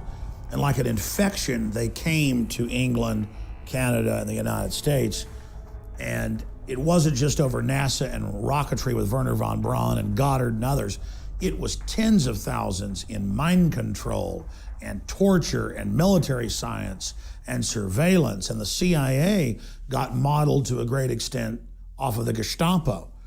And so we see really the evil of the Nazis being transplanted back to the United States and England, where the eugenics philosophy that they had embraced had originally sprung. The Office of Strategic Services, the precursor of the CIA, under the direction of William Wild Bill Donovan and Allen Dulles, recruited Nazi scientists and aided their importation into America. Among them were rocket scientist Wernher von Braun and the aeronautical physician Hubertus Strughold. The problem that the United States was facing was there was all these German scientists who were kind of in the wind, loose, wasn't clear where they were going to end up. And the French, the British, the Russians, and the Americans were all trying to recruit them. The Germans had developed lots of different advanced weapons. And they'd also done a lot of experimentation on human beings in the concentration camps. So they had a lot of medical data that we didn't have. They had, of course, the rocket scientists and the airplane scientists and all of the rest of it. And Paperclip was our version of going into Europe and finding these guys and bringing them to the United States to work. What we're missing in the documentation, we have physicians, aerospace medicine people, film people, ball bearings, projectile experts, all kinds of scientists. We're missing from the story the psychiatrists. But there must have been psychiatrists brought over, in parallel to Strughold under Paperclip. German financing came from America, came from Wall Street, and came from American corporations. Even the political support that Hitler got in Germany was, to some extent, traceable to American influences.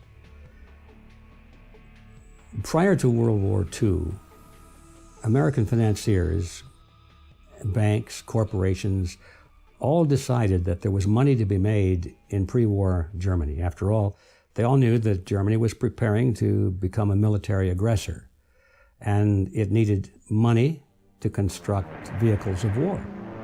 They were spending a lot of money designing and building tanks and airplanes and military carriers and things like that, submarines, ships, and there was money to be made. And so Wall Street and some of the largest corporations like AT&T and even Ford Motor Company got very much involved with the Nazi regime. The experiment that went on became known as Nazi Germany starts in World War I and the Versailles Treaty in Paris 1919, basically giving the Germans the short end of the stick, giving them war reparations that they can't possibly pay, totally unrealistic. Now, this famous German banker named Helmar Schacht gets together with a guy from the Bank of England named Montague Norman, and they create something in 1932 called the Bank for International Settlements. And they use this as a clearinghouse for all the national debts, but really it's being used to launder money. What you find then is that same group, Helmar Schacht, becomes Hitler's banker. So Hitler is totally financed by these people who are making their lives out of pulling the wool over other people's eyes. And at the same time, they want to have the National Socialist experiment to test out the Prussian education system that they are using and about to roll out all over the world. Following the 1945 completion of Operation Paperclip, the CIA created MK-Ultra, a top-secret mind control research project, which was managed by Sidney Gottlieb under the direction of Allen Dulles. The program began in the early 1950s, was officially sanctioned in 1953, and officially terminated in 1973. The program engaged in many illegal, unethical, and immoral activities. In particular, it used unwitting US and Canadian citizens as its test subjects, which led to controversy regarding its legitimacy. MKUltra involved the pioneering of many methodologies to manipulate individuals' mental states and alter brain functions, including the surreptitious administration of psychoactive drugs and other chemicals, hypnosis, sensory deprivation, isolation, verbal and sexual abuse, and other various forms of torture. When I interviewed John Marks about Search for the Manchurian Candidate, he said a very interesting thing to me. He had been given 10 boxes of CIA information on a Freedom of Information Act request, not his first. He had been trying to get this kind of information on the mind control program of the CIA in the 50s, 1950s, for a long time. And finally, as a kind of a sop, maybe even a joke, they gave him 10 boxes of materials that had nothing to do with the projects except the accounting data, the financial data, thinking that Marks wouldn't be able to do anything with it and CIA would be perceived to have fulfilled the FOIA request. But Marks was too smart for them. He saw into the financial data and realized what he had his hands on, that this was not only MKUltra, mind control program of the CIA, but it was divided up into many, many, many sub-projects. And he had some of the funding details that provided the foundation for him to move forward in his research and discover what they were really up to. The military started the Artichoke Project and the Bluebird projects, which I think was the Navy one, and they were trying to figure out, can we make a Manchurian Candidate? Can we make a super soldier? Can we control what people think and do and how they act on the battlefield? Can we make somebody braver than they really are? And it was getting up to where they were asking questions, can we create kamikazes like the Japanese had? In 1994, President Clinton created the Advisory Committee on Human Radiation Experiments, which was tasked with investigating the instances of federally funded research using ionizing radiation on human beings. Based on the documents made available to the committee, they identified nearly 4,000 cases of human radiation experiments taking place between 1944 and 1974. This included a series of federally funded experiments in which unsuspecting hospital patients were injected with plutonium. Many details of MKUltra experimentation were disclosed during a public hearing before the advisory committee. I'm going to start. My name is Valerie Wolf. In listening to the testimony today, it all sounds really familiar. I am here to talk about a possible link between radiation and mind control experimentation that began in the late 1940s. The main reason that mind control research is being mentioned is because people are alleging that they were exposed as children to mind control, radiation, drugs, and chemical experimentation, which were administered by the same doctors who are known to have been involved in conducting both radiation and mind control research. Written documentation has been provided revealing the names of people and the names of research projects in statements from people across the country. It is also important to understand that mind control techniques and follow-ups into adulthood may have been used to intimidate these particular research subjects into not talking about their victimization in government research. People talk about MKUltra in two senses. It's kind of like an umbrella term for all mind control programs. But technically, it's just a specific program that ran from the 50s into the 60s. And it stopped in 64. Therefore, MKUltra could not be operational today. But something like MKUltra with a different name surely must be.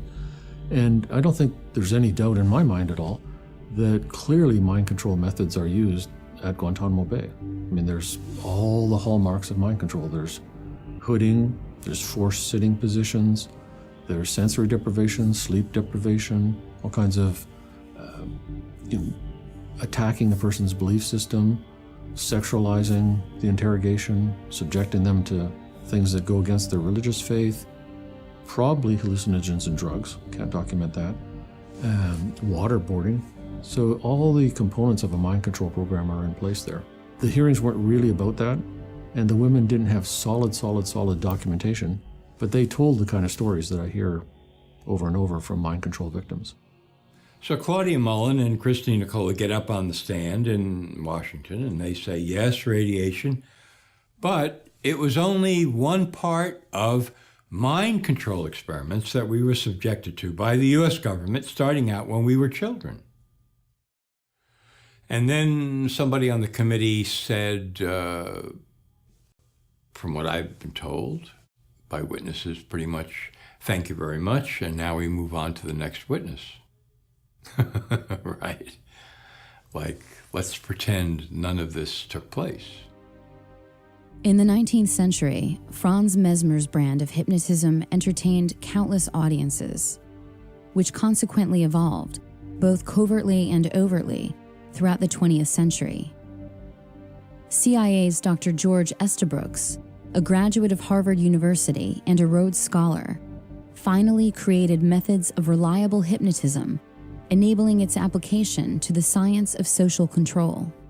George Estabrooks was a Canadian-born psychologist whose career was at Colgate University in upstate New York. As early as 1943, in his textbook Hypnotism, he described in great detail, going back to the Second World War, taking Marines or other military people, using hypnosis and other programming on them to create a new personality. So he calls that Jones A and Jones B. And the new program personality would be given an assignment, which could be a career, penetration, any kind of assignment. And the out front regular person would have total amnesia, complete lack of knowledge of the assignment. Estabrooks was a leading authority on hypnosis, programming soldiers during World War II to act as couriers, who were not aware they were hypnotized operatives on a mission. In this manner, the OSS targeted political objectives through the covert methods of assassination and espionage, leveraging the science of hypnotism. Where hands-off hypnotic and pharmacological methods fail, the physical application of actual electrical stimulus directly to the brain becomes the next logical step. In 1964, Yale neuroscientist Jose Delgado implanted radio-controlled electrodes into the brain of an aggressive bull in an attempt to control its behavior in a ring with a matador. With the push of a button, Delgado himself was able to stop the bull in mid-charge. He didn't stop with the bull, but also conducted experiments on cats, monkeys, and even human test subjects. You had people as young as 11 he was doing this to. One was a 16-year-old girl, and there's pictures in his books where she's kind of staring off into space, vacant.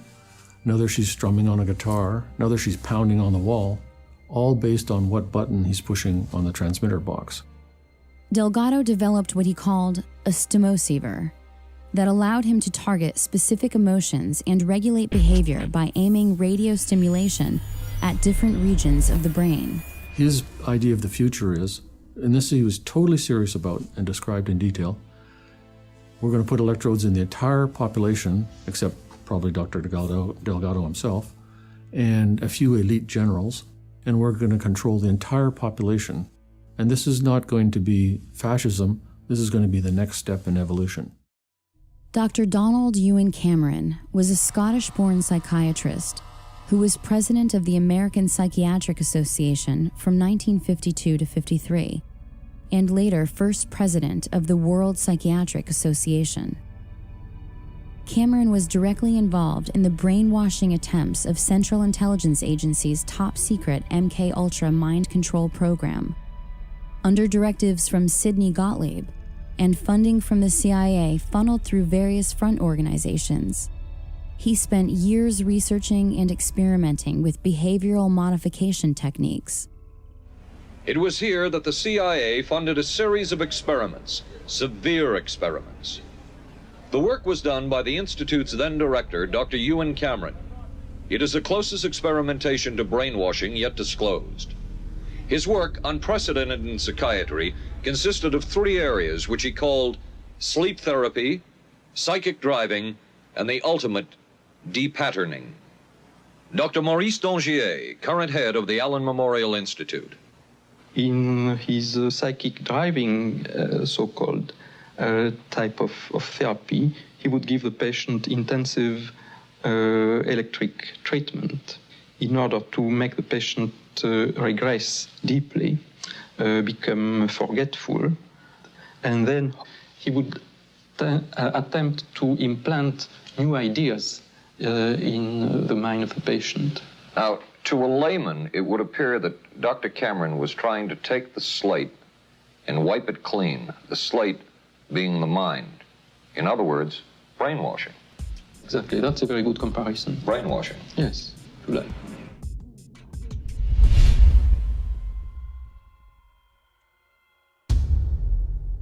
Secure your copy today at Infowars.com.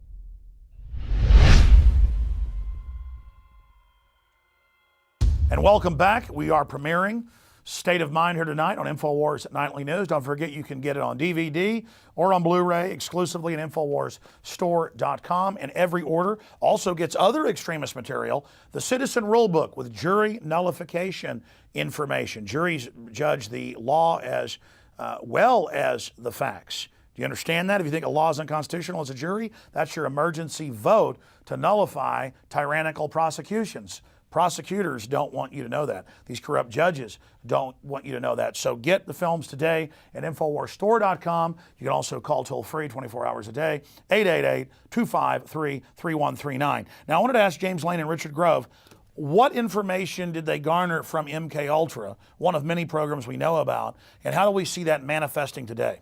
Well, I think one of the hierarchies that you see was Dr. Ewan Cameron. His protege was Dr. Jolyon West. Now, his protege was Dr. John Smith, and there's this whole line of these guys. Now, Ewan Cameron and Jolly West pioneered the 3 Ds, dependency, debilitation, and dread. All right, and this is what's used today in Guantanamo Bay. It makes sense that John Smith was the head of the psychiatric unit there. Now, Jolly West was an interesting character because he actually worked with Patty Hearst, Saran, Jack Ruby, and was actually consulted with the defense team with Timothy McVeigh. So it seemed like every time one of these events occurred, they bring this guy in and kind of handle the damage control. How obvious is that? I mean, it's plain as the nose in your face. But those 3 Ds, I mean, now. How these people go to these hospitals to try to get help, and they were actually doing these experiments on them. I mean, this has all come out in the open. Well, they take them to other countries. They would move them around. They would grab people's kids. I mean, it's incredible. They're in Canada. I mean, these people were actually coming in for help. And Ewan Cameron tried to just completely, just wash their minds away and then build a new personality. And then come to find out, this is all part of the MKUltra experiments. And this guy is the head of every type of psychiatric organization in the country, So policy is definitely being dictated by him. And the things they did are just amazing. I mean, electroshock, 1 dose of it kills massive brain cells. I mean, this is like hitting somebody upside the head with a ball-peen hammer. Richard, your take on this? They're trying to discover the parameters of the human being and how to crush our souls. They're basically, if they want to wipe a human being's mentality and program a new one, they see us like a hard drive where you could just press delete by doing some electroshock therapy. And it's all about breaking people's will and making them submit to their so-called authority. And part of the psychological warfare is that it gets a lot of people in public to support that instead of asking questions. And who gives them the right to abuse us? Again, like the UN, above the law, diplomatic immunity, these globalists. Steal $1 trillion, become a world leader. Steal $1, get arrested. Well, and they gain power by being able to predict our activities through predictive programming, through collecting all this information, through these experiments. They can predict how people will react in certain situations, and they can plan on that. And until the herd outgrows that mentality, it's very predictable, and they're not going to change it unless you resist. Well said, Richard. Let's go back to more of the film State of Mind.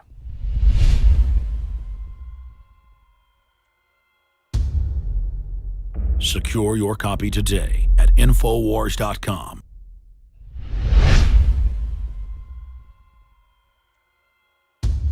Dr. Ewan Cameron was a MKUltra contractor. Officially, it says that he didn't have top secret clearance, but I'm sure that in fact he did. The reason I say that is he was at different times president of the Quebec Psychiatric Association, the Canadian Psychiatric Association, the Society of Biological Psychiatry, and the World Psychiatric Association. Ewan Cameron was the most famous psychiatrist in the world during the 1950s. You name a psychiatric association of any size or scope, he was the president of it. He became a psychiatrist. In fact, at one time, he was the president of the World Psychiatric Foundation, and he ended up immigrating over here from Scotland and was working in Canada under Sid Gottlieb, and he headed up one of the projects dealing with LSD and with different types of mind control projects that he had, especially hypnosis.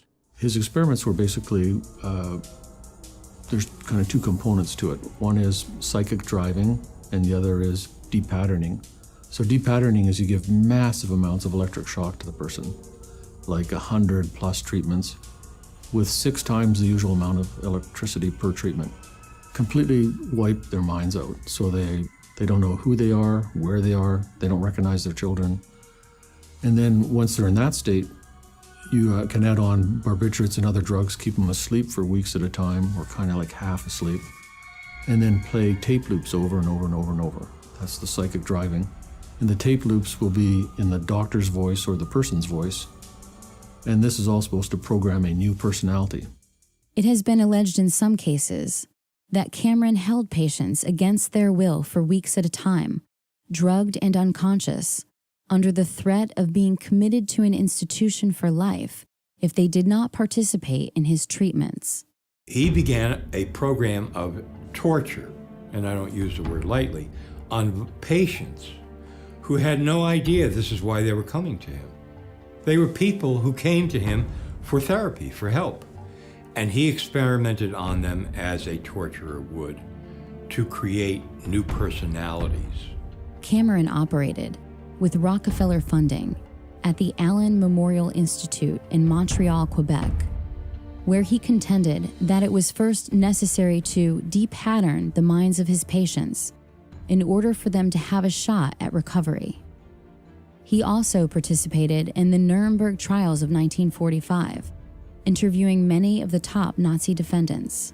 After World War II and the creation of the CIA, the need for a truth drug and drugs that could perform, that the CIA could use for other purposes, increased. They turned to the Bureau of Narcotics and Harry Anslinger.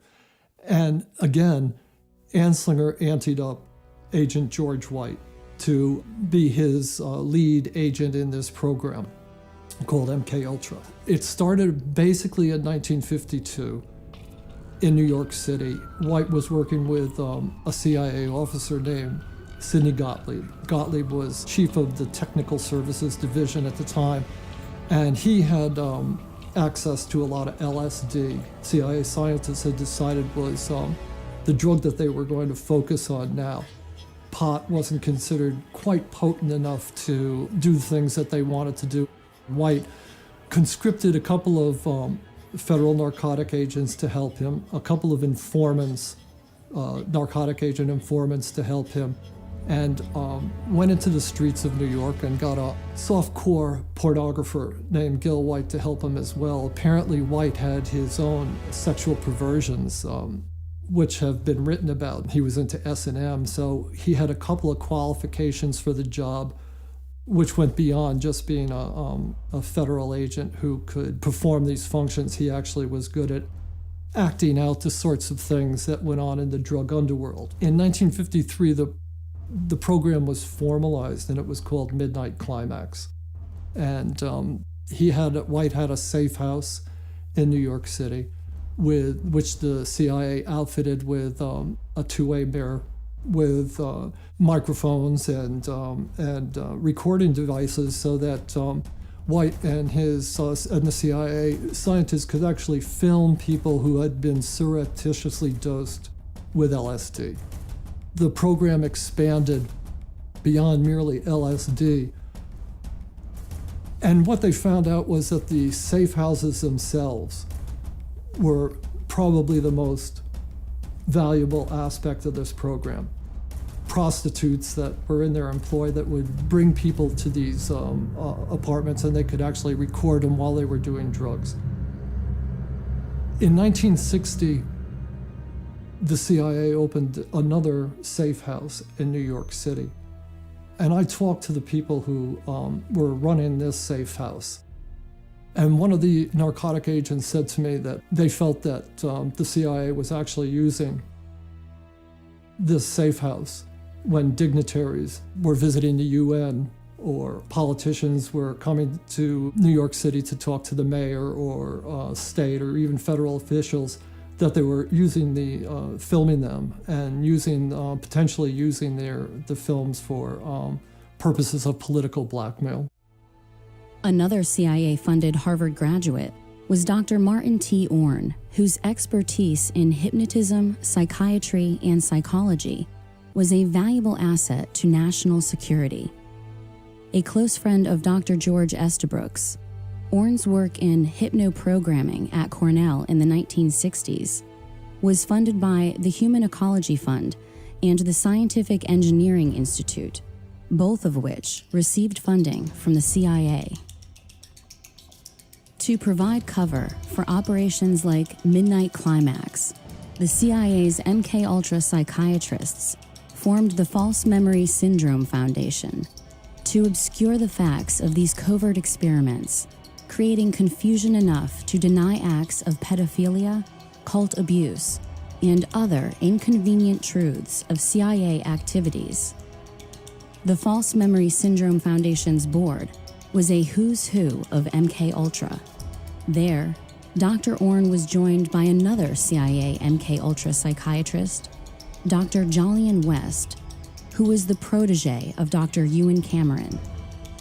Like his esteemed MKUltra colleagues, West was infamous for his hypnoprogramming abilities. Using words to make patients believe that their memories of abuse were just figments of their imaginations. The people who started the False Memory Syndrome Foundation, Pamela and Peter Fried, stated to public that Peter had been falsely accused of incest by his daughter, whose name is Pamela.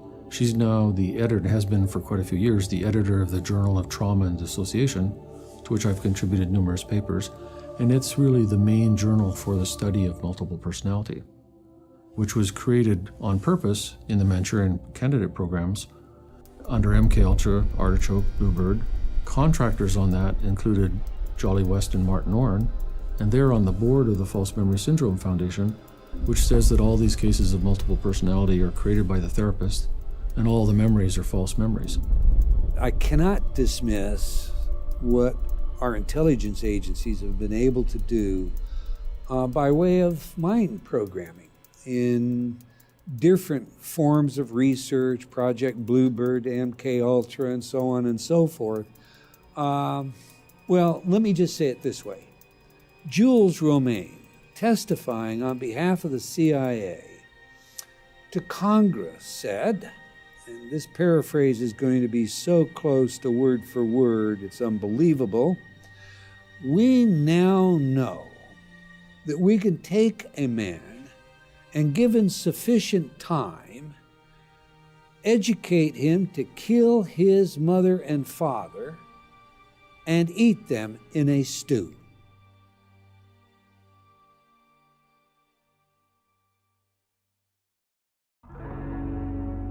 How will power gravitate into the hands of those who control information? Through the internet, through wireless networks, through smart grids, smart devices, and smart meters, to monitor and control the personal behavior of every citizen in the grid. How has the role of harnessing the minds of human resources shaped the 20th and now the 21st centuries? This single pattern emerges from all the seeming chaos.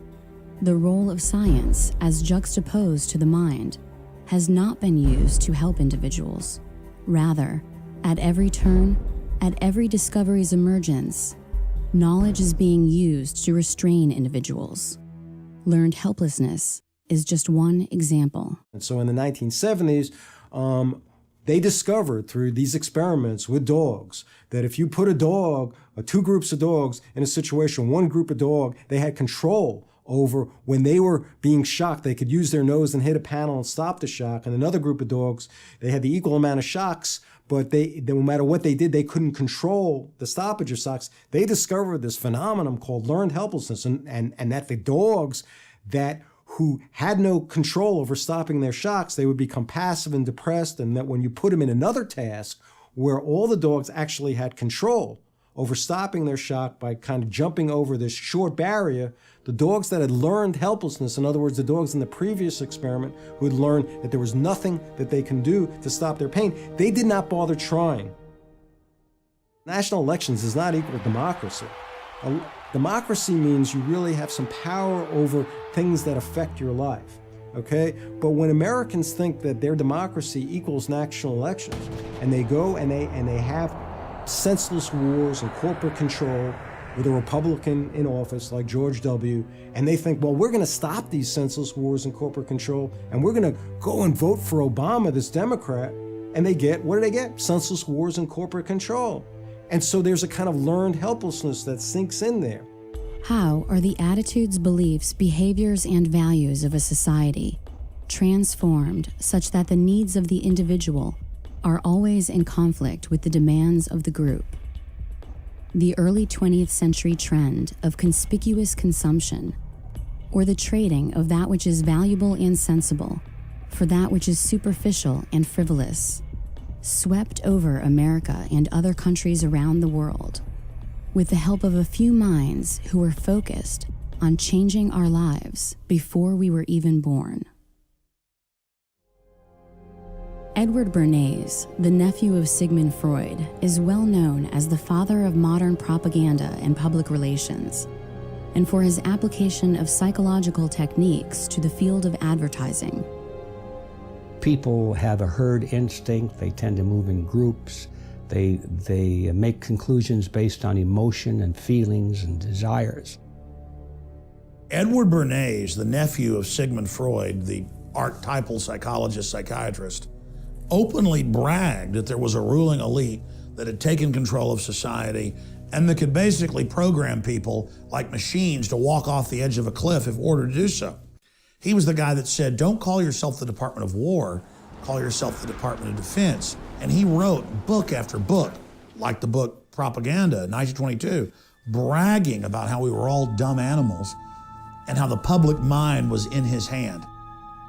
They couldn't sell pork bellies. They were seen as junk meat, only used as flavoring in soups. They came out and said, no breakfast is complete without eggs and bacon, and showed a woman, in the newsreel sitting there cooking it. And he said, look, I can make these people do anything I want. And so he is really the archetypal father of brainwashing and propaganda right as the age of television began. And they took his sciences and just wrecked this country. Some of his most famous clients included Procter & Gamble, General Motors, General Electric, the United Fruit Company, Westinghouse Electric, Time Magazine, NBC, and CBS. He looked at what Uncle Freud had plumbed out, how the unconscious worked, and devised in his own mind the idea that you could cause people to do what you wanted them to do because they chose to do it. Indeed, in his work, Propaganda, he makes it clear that it is the duty of the intellectual elite to orchestrate the beliefs and behaviors of the public in order to have a cohesive society. They got together and said, well, people are too darn dumb. We have to program them mentally to do what they're supposed to do. Political science is largely based today on Bernays' work. In 1917, Bernays served on the Committee for Public Information, otherwise known as the Creel Committee, which set out to change public opinion in favor of the United States' involvement in World War I. At the request of Woodrow Wilson, Bernays personally attended the Paris Peace Conference of 1919, the same year that he would found the first public relations firm in the United States. Advancing some of this work, of course, he was commissioned by Woodrow Wilson and to assist in selling the idea of World War I, that it was about spreading democracy throughout Europe. He is, for all intent and purposes, the father of what we call today neuromarketing. It has been widely reported that Joseph Goebbels had employed Bernays' Crystallizing Public Opinion, the first book written on the emerging field of public relations, while formulating his own propaganda campaigns for Nazi Germany.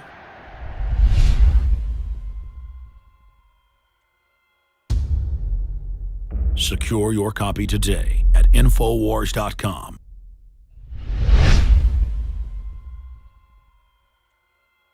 And we're back talking to the makers of this film as we premiere it tonight, State of Mind. I wanted to ask a couple of you guys, Austin Green and Chris Emery, how does media and advertising play in to the conditioning, the brainwashing? Because I find that to be the more subtle and more pervasive. I mean, you watch any show, dads are bad, families are bad, government's God, government's perfect, gun owners are evil. I mean, it's really over the top.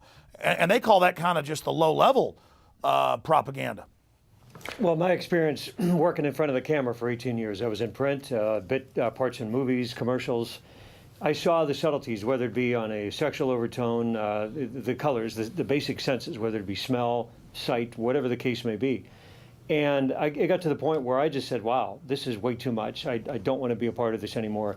You are actually conditioned from, like Richard said, from the days you're in diapers. Some of the parents just plop you in front of the TV because that's the babysitter. That is, like you had mentioned earlier in one of the trailers, Alex, like sitting in the front of a barrel of a gun. You really have to watch that because your mind, not only because of the brain waves that are controlled, but of the pictures, the images, and telling the child, hey, this is normal, this is good. That is not good. And so as a movie maker, I says, I'm getting behind the camera and I want to try something different. I want to get the truth out there. We turned this thing completely around as a film crew, 180 degrees. And the mind control, the deception, just whether it be subtle or overt and so forth, it's unbelievable. We really have to take control of that. I mean, this is the interface that the globalists or the elites use to interface with the rest of the population to further their agenda. And so the media and the advertising is their tool for controlling the masses. It's the only way they can interact with all of us at a single time because there's just too many of us. That's a great point. And through this, you can see what their worldview is, what their end game is, and what they think of us. And it's a nightmarish thing they're pushing. Absolutely, yeah. I mean, you look at what's going on right now. I mean, children nowadays, are basically they never grow up. I mean, that's they're really brain what's damaged. They're admitting that television lowers IQ, it dumbs them down. They don't know how to communicate. They are these one-dimensional spectators. They have no sense of self-reliance because all the shows on TV basically show you that to be funny and cool, basically you shouldn't learn anything, you shouldn't actually study about anything or know about anything real in the world. Oh yeah, it's not cool to be informed. No, absolutely not. It's cool to get drunk all the time and to basically have no morals and no values. I mean, all the hot shows on television now are all about people who have no morals and no values. I know, when you run into the general public, they're like repeating TV things. They're like a computer that thinks if they put out false info at you, it like works. And they're one-dimensional, unhappy, not even real people. It's really actually sad. Yeah, I mean, I used to enjoy television until I started to see the subtlety behind what they were doing in the programming, especially in movies as well. And nowadays it's the point I don't even want to watch any of this stuff anymore because it's just garbage. It's just once you know about it, the programming, it is over the top. You're just seeing it all. And then I talk to TV execs and people, and they go, no, we know, we don't like it, but this is what the bosses say. Absolutely. And I'm like, so your kids are all going to be screwed up too. That's the crazy thing. Even the so-called elite, they're not getting out of this, but in their will to dominate us and dumb us down, they're really doing it to themselves. Yeah, and it's kind of cartoonish at this point. I mean, the way that people are overdoing everything in every piece of media. I mean, there's no such thing as a subtle point delivered through media anymore. It all has to be in your face, and every time it's in your face, it's never something that's going to help you live your life and find more satisfaction and thrive in the world. It's something that's going to undermine your needs as an individual and the needs of your family and your friends as well. I saw that happen actually to a greater degree as an adult, going into the different talent agencies, some of the top ones in Chicago and in Minneapolis and in Atlanta. Having the adults, the actors, taking part in this advertising, thinking that was the real world as soon as they left the agency. I says, what, are you kidding me? Come on, snap out of it. You are a human being. You have the ability to take control of what's going on. Your perception of reality is so jaded and so warped. Get out and find out what's really going on. Shut the TV off. And it was a complete dichotomy and opposite of what I was taught, in the industry. Well, I mean, these people are such narcissists too. They buy into it and they actually believe it, and they are like robots. And it's all like they fake stimulate themselves. They sit there and like program themselves and they're not even conscious of it. It is unbelievable. Well, and the flicker rate, I mean, that's been shown to put people into a hypnotic state. There's so much information on the news channels, the tickers. It's too much for the brain to take, and it actually go into a subconscious state, and they're just plugging the mainstream reality right into your subconscious. Exactly, and we're here trying to go into the matrix to get people out of it. Let's go back to more of the premiere here on InfoWars Nightly News of State of Mind.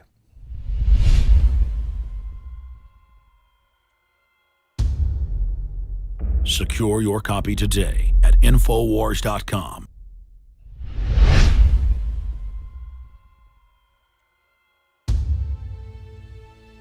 Moving beyond Bernays, other luminaries in the manufacturing of public consent included Walter Lippmann and Ivy Lee, both of whom complemented these tactics by expanding the breadth and depth of mass media entrainment of individual minds. And then I read 1928, a book by Walter Lippmann, talking about public relation and public opinion, and basically saying the same thing, that the public is not inherently irrational, but they can use PR and propaganda and media to play upon people's existing irrationality instead of introducing them to the concepts and definitions of that which exists. So instead of creating world peace by putting everyone on the same page, by giving us a method to discern fact from fiction, they use that gap in our perception to play tricks on us. So that's all I've ever seen during human history, is human beings playing tricks on other human beings. As for Ivy Lee, he was not only popular with some of America's most prestigious corporations and foundations, he also found time in his busy schedule to personally counsel John D. Rockefeller, to represent Standard Oil, and was one of the earliest members of the Council on Foreign Relations. Moreover, in the 1930s, Ivy Lee was a consultant to Adolf Hitler, tasked with developing strategies to improve Germany's image in the United States and abroad.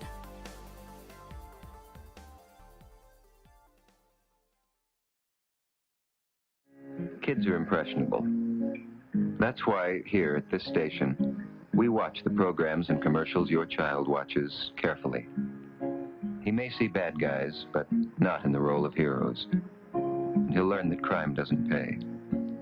Because your child's welfare is our concern, too. That's part of our code. The code of the National Association of Broadcasters for television and the greater public interest.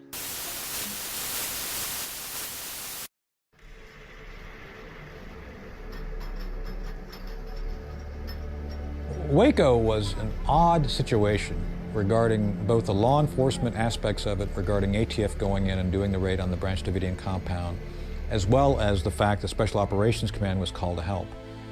This is one of those situations where everything that could go wrong pretty much went wrong from day one. The Clinton administration and Janet Reno started looking for options.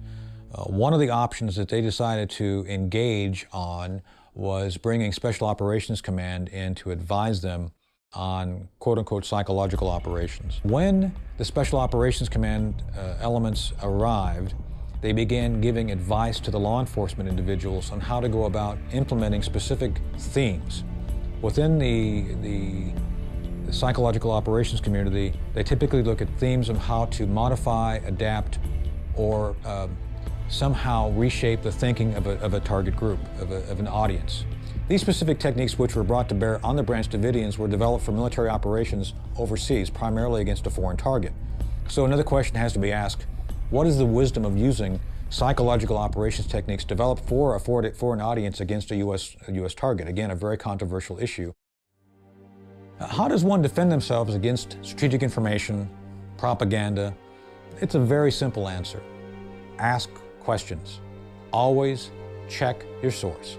I, as a public figure, am often having to speak publicly about issues and information. I look at everything. I've been criticized by my friends. Oh my God, you look at Fox News, you look at CNN. Absolutely, because the false information being provided to the mainstream outlets means something. So why are they saying things a certain way? How are the habits of individuals changed and then reinforced to create new behaviors preferable to the collective? In the 21st century, the method has evolved little from millennia ago. Only the technology has changed. Today's television provides those who leverage public airwaves with an opportunity to control individuals far beyond the simple linguistic programming of radio. The major point of television is the commercial. The programming is designed to kind of keep people hanging in there long enough to watch a commercial, and that they're in a more passive, zombified state to buy into the goofy, silly commercial. That is the point of it. You are willingly subjecting yourself and your family to psychological warfare assault, not just with the semantics, not just with the messages, but the very flicker rate of the television, on record, patented to put you into a dreamlike sleep state where you're highly suggestible. You think you're looking at a constant picture. You're really not. Modern televisions, you're looking at LEDs, and they're going on and off. Because they're going on and off, there's a brain entrainment process that takes place. To make it real simple, it comes down to this. Research shows us that the average person, when placed in front of a television set in less than 3 minutes, will go into alpha. Hypnosis is, for all intent and purposes, objectified by brainwave activity. If I'm looking at your brainwaves, an EEG, in normal consciousness, you're operating at what we think of as beta. So you're going to be 15 to 30 cycles per second. 30 is on the stress side, but that's typically where you're going to fall. In alpha, you're going to be 7 to 14 cycles per second, 8 to 14 cycles, depending on the scale. Now, alpha consciousness, for all intent and purposes, is a state of hyper-suggestibility. And it keeps people sedated. You know, they use them in televisions are used in prisons. They're cheaper than hiring more guards. Of course, people are going to be then told that it's okay not to just have one television, but to have 3, 4 televisions in a house, and to be not watching it just on a normal television set, but on their phone and on their laptop. And you want to normalize this kind of crazy thing of people spending 5, 6, 7 hours a day watching television. Television has been the ultimate tool of mind control. And for more than 60 years, children are set in front of it as a babysitter, while they are bombarded with images of violence and decadence and corruption. And what it does is it just acclimates the child that when they see a real person dying on the street, they don't go over and aid them. We see this happening because, oh, that's entertainment. In fact, people now have been recorded laughing at someone hurt because it's just more entertainment. They've had their basic empathy disconnected, cut off.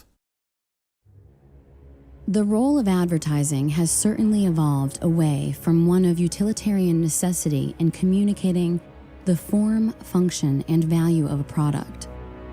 The application of the behavioral and psychological sciences has played a seminal role in the way corporations now sell products to consumers in American society and internationally. In 1921, after leaving Johns Hopkins University, John B. Watson, the founder of behaviorism, took a job with the J. Walter Thompson Company, and by 1928, he was vice president of the entire firm. Watson introduced new market research techniques into advertising and discovered that sales could be influenced by manipulating images associated with brand names.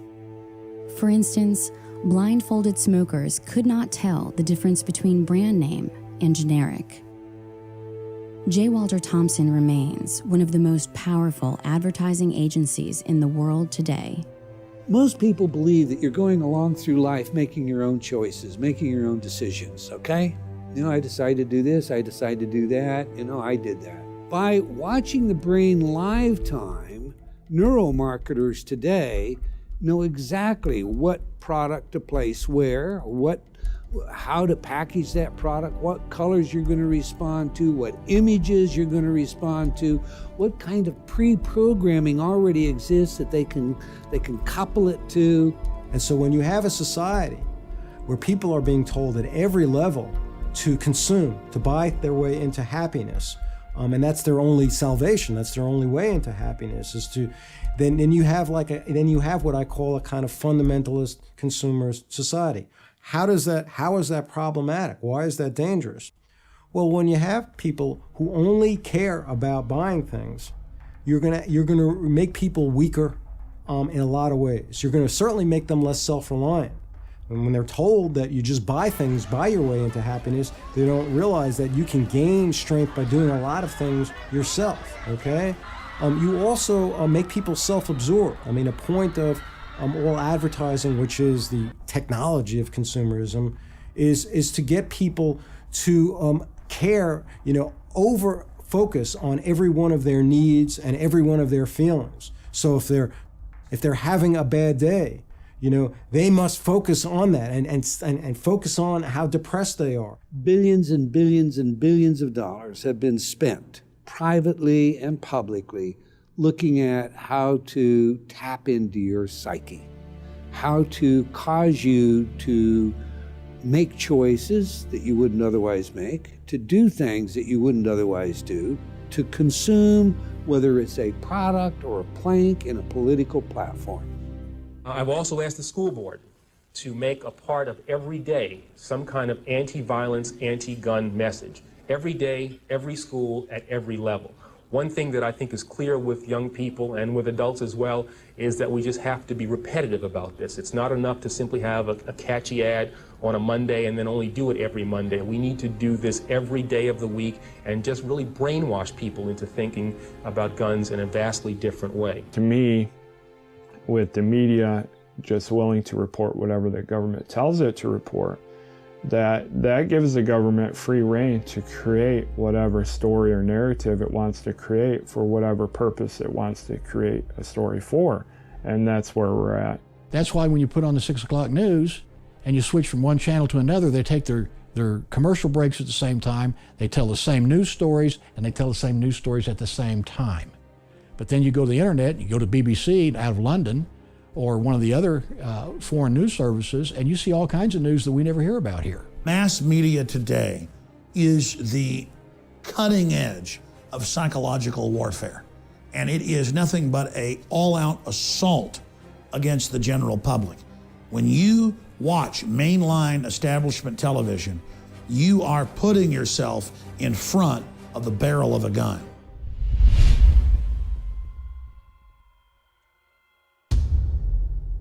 Secure your copy today at Infowars.com.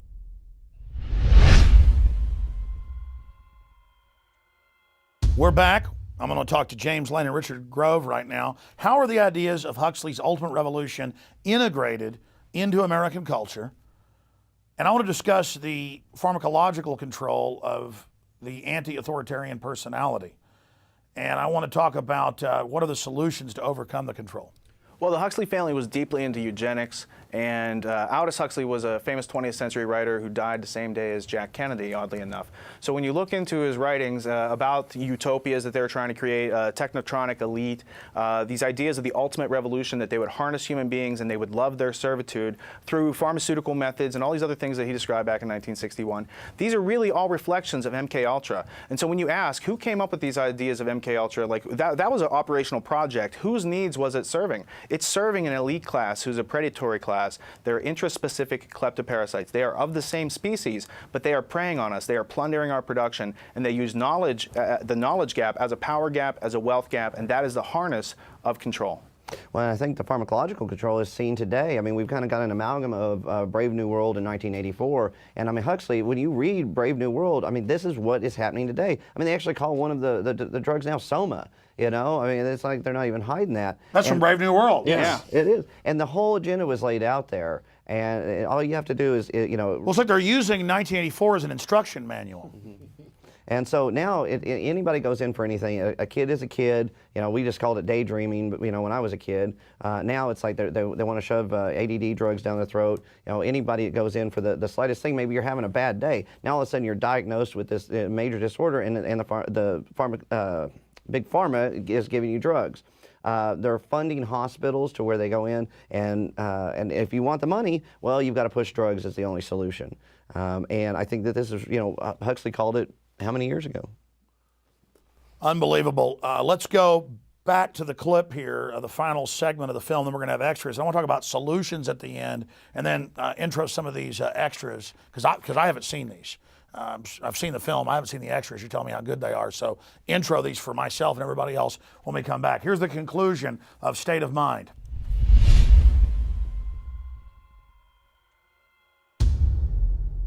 Secure your copy today at Infowars.com.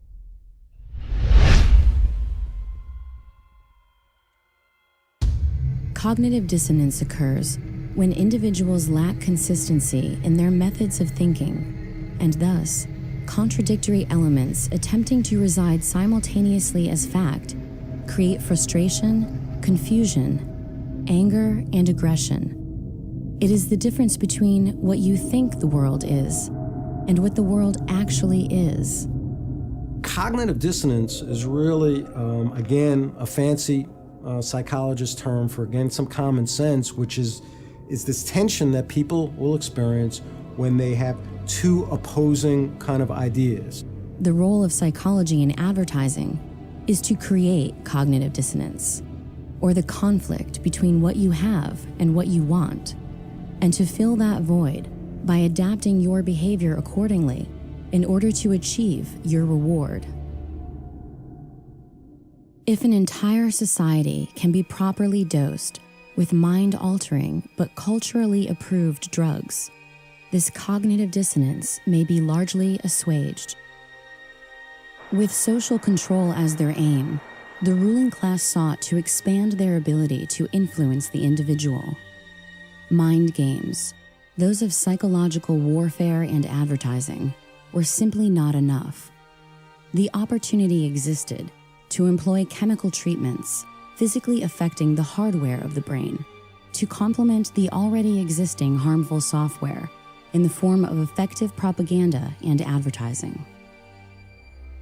The tax-free foundations, including the Carnegie and Ford Foundations, followed the lead of the Rockefeller Foundation in the widespread funding of pharmacological solutions to social control. And they say, we will give you $1 million for your medical school if you teach pharmaceutical drugs in your medical school. So the doctors come out, they're very happy because they got this wonderful building, all these high-paid teachers, the best talent, the best brains you can buy, all funded by tax-exempt foundation money. But what comes out of that is that the doctors are taught drugs, drugs, drugs. Psychiatry itself as a profession is one gigantic mind control operation. What happens when the habits demonstrated by groups of individuals reflect the outsourcing of their intelligence to so-called experts and authoritarians who are self-appointed to make decisions on their behalf? You can have a psychiatrist testify in court that somebody has ADHD or clinically depressed or this or that, but every one of those official mental disorders is a total lie and a fraud because there is no diagnostic test for any of these disorders. Not ADHD, not bipolar, not depression, not schizophrenia, not anything that you've ever heard of that is a discrete mental disorder. The American Psychiatric Association has a committee, and they create this thing called the DSM, their Diagnostic Bible. And they decide what goes in there. And they decide that certain people who don't pay attention to boring things have this disorder called attention deficit hyperactivity disorder. And if you accept that you have a disease, as opposed to like, well, maybe I'm somebody who can really pay attention to things that are interesting me, but I'm somebody who's stubborn enough to not really want to pay attention to things that are boring for me. And that maybe that's a good thing. That's how you maybe have something really a worthy contribution, as opposed to allowing people who are bores to fill up your whole life. You only want to listen to things that actually really are interesting for you. If you accept these ideas, though, that you have a disease or there's something essentially wrong with you, you're going to be more a prey to authorities controlling you. And some of these drugs, such as the SSRI antidepressants like Prozac, Paxil, Zoloft, and so on, are known to induce violent behavior, including suicide and homicide. And you have a profession like psychiatry that is seeding the country, like planting seeds in a garden and a farm. With these diagnoses and these drugs, this is Operation Chaos. Part of the problem of psychiatry, when it comes to diagnosis is that they really seem to have no political awareness of their pathologizing of anti-authoritarianism, of stubbornness, of rebellion. This is, I think, a part of the reason for that is I think that an overwhelming number of psychiatrists, psychologists, mental health professionals are more kind of compliant people. And when they see non-compliant, more stubborn, more oppositional kinds of patients, especially young people, that creates a lot of anxiety for them. And so you have this power, and you do this for 10 years, 20 years, 30 years, 40 years, 50 years. These little seeds, which are drugs, you see, that affect the brain in various unpredictable and horrendous ways. And you have that power to do that for 50 years. Don't you think you could really call that mind control? That's mind control par excellence. If habit is thus the enormous flywheel of society, and habit keeps us all within the bounds of ordinance, then it is our habits which enslave us to the so-called children of fortune. For their fortune exists only because our habits prevent us from outpacing the status quo and growing in the light direction. How might we begin to change our habits such that our actions are no longer in conflict with our needs as individuals to survive and thrive in this world? And what will happen if we do not resist? We're heading toward a system where we're going to have economic collapse, real crisis, be much worse than anything we've seen. We're going to be in a position where most people won't understand how it came about. They won't realize that it's the result of government policies, of corrupt politicians, and so therefore they're going to go to those same corrupt politicians and endorse the same policies, and we're going to get more of the same. And that is where we're headed. It all goes back to people who are smarter than us, who are polymaths, who are organized and have a lot of office supplies and infinite money because they can print it out of thin air and everyone else takes it and says, this is real. That's not real. Your mind is real, objective reality is real, wisdom is valuable because we can learn how to survive together with that. But all these things that they make us think are valuable, like petroleum or any of these other commodities, they're all fear-based. If we just really understood what was going on and our voluntary role in it, we wouldn't play such a role in our own servitude. So we come to a point in our lives where it's fair to ask, what was the last original thought you had? The way you walk, the way you talk, the vocabulary that you use, all of these things are built into the expectation you have of yourself based on the role you have chosen to play in the theater of life as it's been defined to you. Well, I think we're seeing what the consequences are of just complying with everything right now, because that's what most people in America do at this point in time.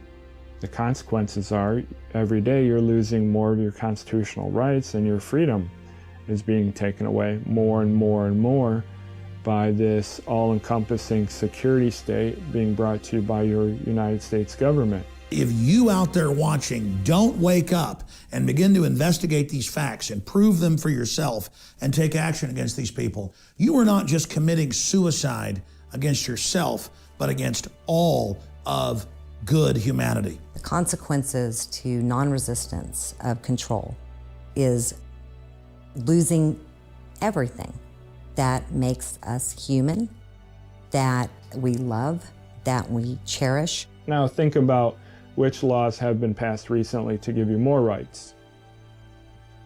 There aren't any. There aren't any at all. A lot of folks who are critical thinkers, they realize how powerful these kind of giant corporate government entity is out there. And that kind of understanding that a critical thinker has can be quite painful and can lead to them being depressed and apathetic and giving up. And so we see that throughout history, that a lot of your really great critical thinkers sometimes succumb to depression and substance abuse because they're so overwhelmed, as opposed to others who figure out that conundrum, that if I'm going to be a critical thinker, I'm going to see how powerful these oppressive authorities in my life are, but I can't allow that pain to make me just kind of give up into kind of fatalism and defeatism. Information, knowledge equals power and control. Whatever the public face of something is, whatever they're talking about publicly, there's something else over here they're probably not looking at. And that's why it's important for individuals to look beyond what is being presented publicly. It's input, processing, and output. And what we're trying to do is keep a clean signal, that's knowledge of that which exists, and to filter out the noise. And we do that by dismissing the arbitrary, things that aren't substantial, and identifying fallacies, because the way that people can effectively lie is through words, and it's through our own belief in these words that makes it take control of our lives. So in understanding these essential aspects of how they control us, we can learn individually to become free and to communicate amongst each other how to do that more efficiently. Don't buy the propaganda. Don't believe what's in the mainstream media. It sometimes is true, but often not. There's only one thing that we can do to change the course that we're now on, and that is to recapture the system. All of the positions of power in America today, and to a large extent around the world, are in the hands of collectivists, people who believe in the very system we have. They like it. First thing we have to do is we have to take the schools back, and then we have to educate the kids that, hey, this happened in the past. These are the things that happened. You have to have a conscience, and you have to take a stand. And no matter how many people want to get you in the group, don't be part of that, because you're going to lose your individuality if you become part of the group. You have to kind of forgive yourself, and once you do that, you can have greater compassion for other people who are still being victimized, who are still believing that those who are controlling their lives actually care about them. A large segment of the population that are so-called conspiracy theorists, but I don't have a problem with these people. They should be questioning things that are going on, because we can't trust the media to accurately report stories. Activism can help a society that's already falling under the weight of its own stupidity fall a couple of generations earlier, all right, to be able to move into a healthier society. When you get down to the ideas of what we can do to free ourselves, you have to first look at what exists. So what exists is this system is organized, it is there to control the crowd. And if you do not resist it, you lose all individuality, you lose your identity, you outsource your thinking, you are being denied your life. And that is every bit as serious as someone trying to stab you in the back, because without your life, liberty, and the ownership of your own work and your own labor, you have no rights under their systems. Freedom means freedom, not some freedom, but all freedom. As long as you don't take away the life, liberty, or property of your fellow man, you should be free to do everything that you want to do. That's what built this country in the first place. So the solution to the problem is to return to that high ideal, return to that high ground. Then everything is possible. You don't have to like the system you're in, and frankly, you have every right to speak out against it. Freedom of the individual is where you start. And then the individual can say, what am I going to do with my own freedom? How am I going to use my imagination and my creative power to invent realities of my own and make them fact in the world, as opposed to sitting back here passively and letting elites manufacture reality for me. Humanity is worth resisting this, and if you don't stand up against these diabolical globalists, you are turning our species and our entire history and our entire future over to these people. You're betraying our ancestors who fought against incredible odds so that we might have some basic freedoms. And you're betraying yourself, your children, your family, and all future human generations. We can't turn our species over to total darkness. We can't turn our species over to people who love to hurt innocents and who hate beauty. We must resist the New World Order. We must free our minds and awaken the human spirit. It is time for the sleeping giant that is humanity to awaken.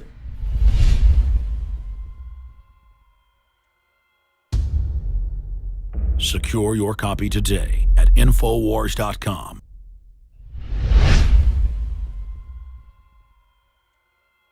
Again, that concludes the premiere of State of Mind here on InfoWars Nightly News. This will be archived at prisonplanet.tv for subscribers, and we're also going to post it on the Alex Jones channel on YouTube. But as much as they censor that, who knows if we'll even have a YouTube next week. It's getting crazy. So it's very important, so we can also make future films, to get State of Mind, The Psychology of Control, on DVD or Blu-ray at InfoWarsStore.com, so you can show this to your friends and family.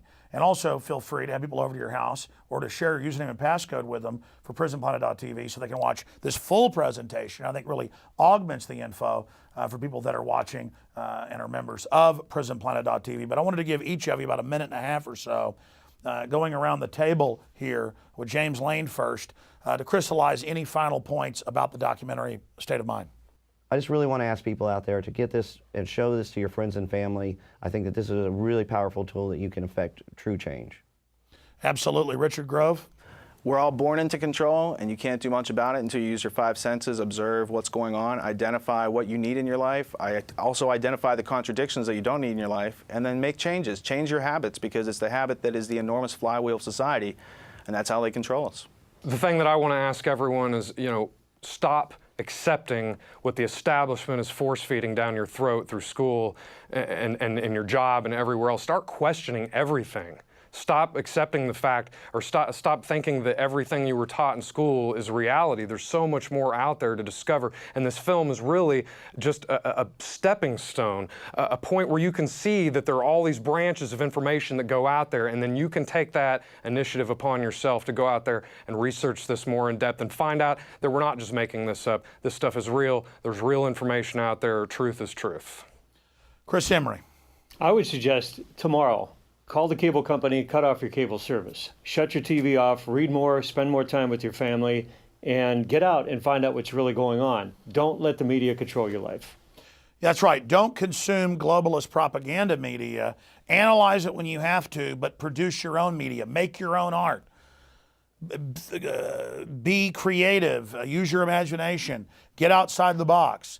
And stand up against the globalists, because we know they're bad guys. People out there, you're good guys. You're good men and women out there. You care about humanity. Well, stand up and be a leader. And it starts little, but we're going to be able to change the world by all of us doing little things. Going back to James Lane in closing, we're going to show back-to-back some clips here of some of the things that hit the cutting room floor, not because they weren't powerful, because as you said, the film just couldn't be 10 hours long. Tell us about a few of these clips we're about to see here in closing with the documentary film and extras of State of Mind. Well, we got a few clips here. We got one from Anthony Schaefer. And he had so much information that we just couldn't put in the film. Douglas Valentine, he's actually going to be speaking about a story from whenever he was a child, where that really woke him up to how authority is just accepted. And some other clips as well. Yes, absolutely. All right, and we'll end it with these clips back to back here in a moment. I just want to say great job to all of you. Fabulous job. And, Chris, I think I've known you like 10 years. And you guys have known a couple years now, and just getting to know you guys. Very, very exciting what you've done. And it's good to see independent filmmakers out of the gates in just the last few years put out 2 great films. So we salute everybody involved there with Free Mind Films. And I hope that all of you will support what they've done and the InfoWar by getting it on DVD and Blu-ray at InfoWarStore.com, the exclusive distributor online of these documentary films. And so here are some of the clips from the film that did not make the final cut. And then we'll see you back tomorrow night, Lord willing, on the Thursday edition of InfoWars Nightly News.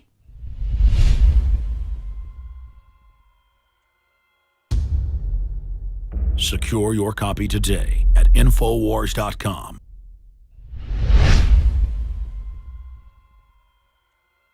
Society, people think, oh, they don't exist anymore, do they? Well, they do, and Quigley wrote about them. And he said that he had no aversion to this secret society. In fact, he said he had been invited into its inner ranks. He was never a member of the elite himself, but he was brought in as their historian, you might say, to record their events and to put it in the public record so that they could have a permanent record for all time. And he said he was invited into the group, and he was able to examine their private records. And then he said, I have no aversion to it or its goals or its policies. He said, the only thing I disagree with is that they hope to remain secret. Most wars in modern history are fought for the enhancement of power and wealth on the part of the elites that run those governments. They want to expand their influence. They want greater dominance. Maybe they want the natural resources. In other words, they're not for reasons that we have been told. It's a fact of life. And there's no clearer example of that, I believe, than in World War I and, of course, in World War II. But the question around was World War I. The American people at that time were very complacent about the war going on in Europe. It was a war between, Germany and France and England. Well, okay, I'm sorry about that, but leave us out of it. We declared our neutrality and everything, and we just said, we hope you guys work it out real soon, which is the way we're supposed to be, There was no particular national interest on our part to be involved in that war. We weren't that threat. And besides, according to our Constitution, the only purpose of our government was to protect us to protect our lives, our liberty, and our property. If it didn't touch in those areas, we're out of it because the Constitution forbids that power to the government. Anyway, that's how the American scene was at that time. And people in finance and in government really had a different point of view because, you see, J.P. Morgan at that time was the bond broker for the British bonds.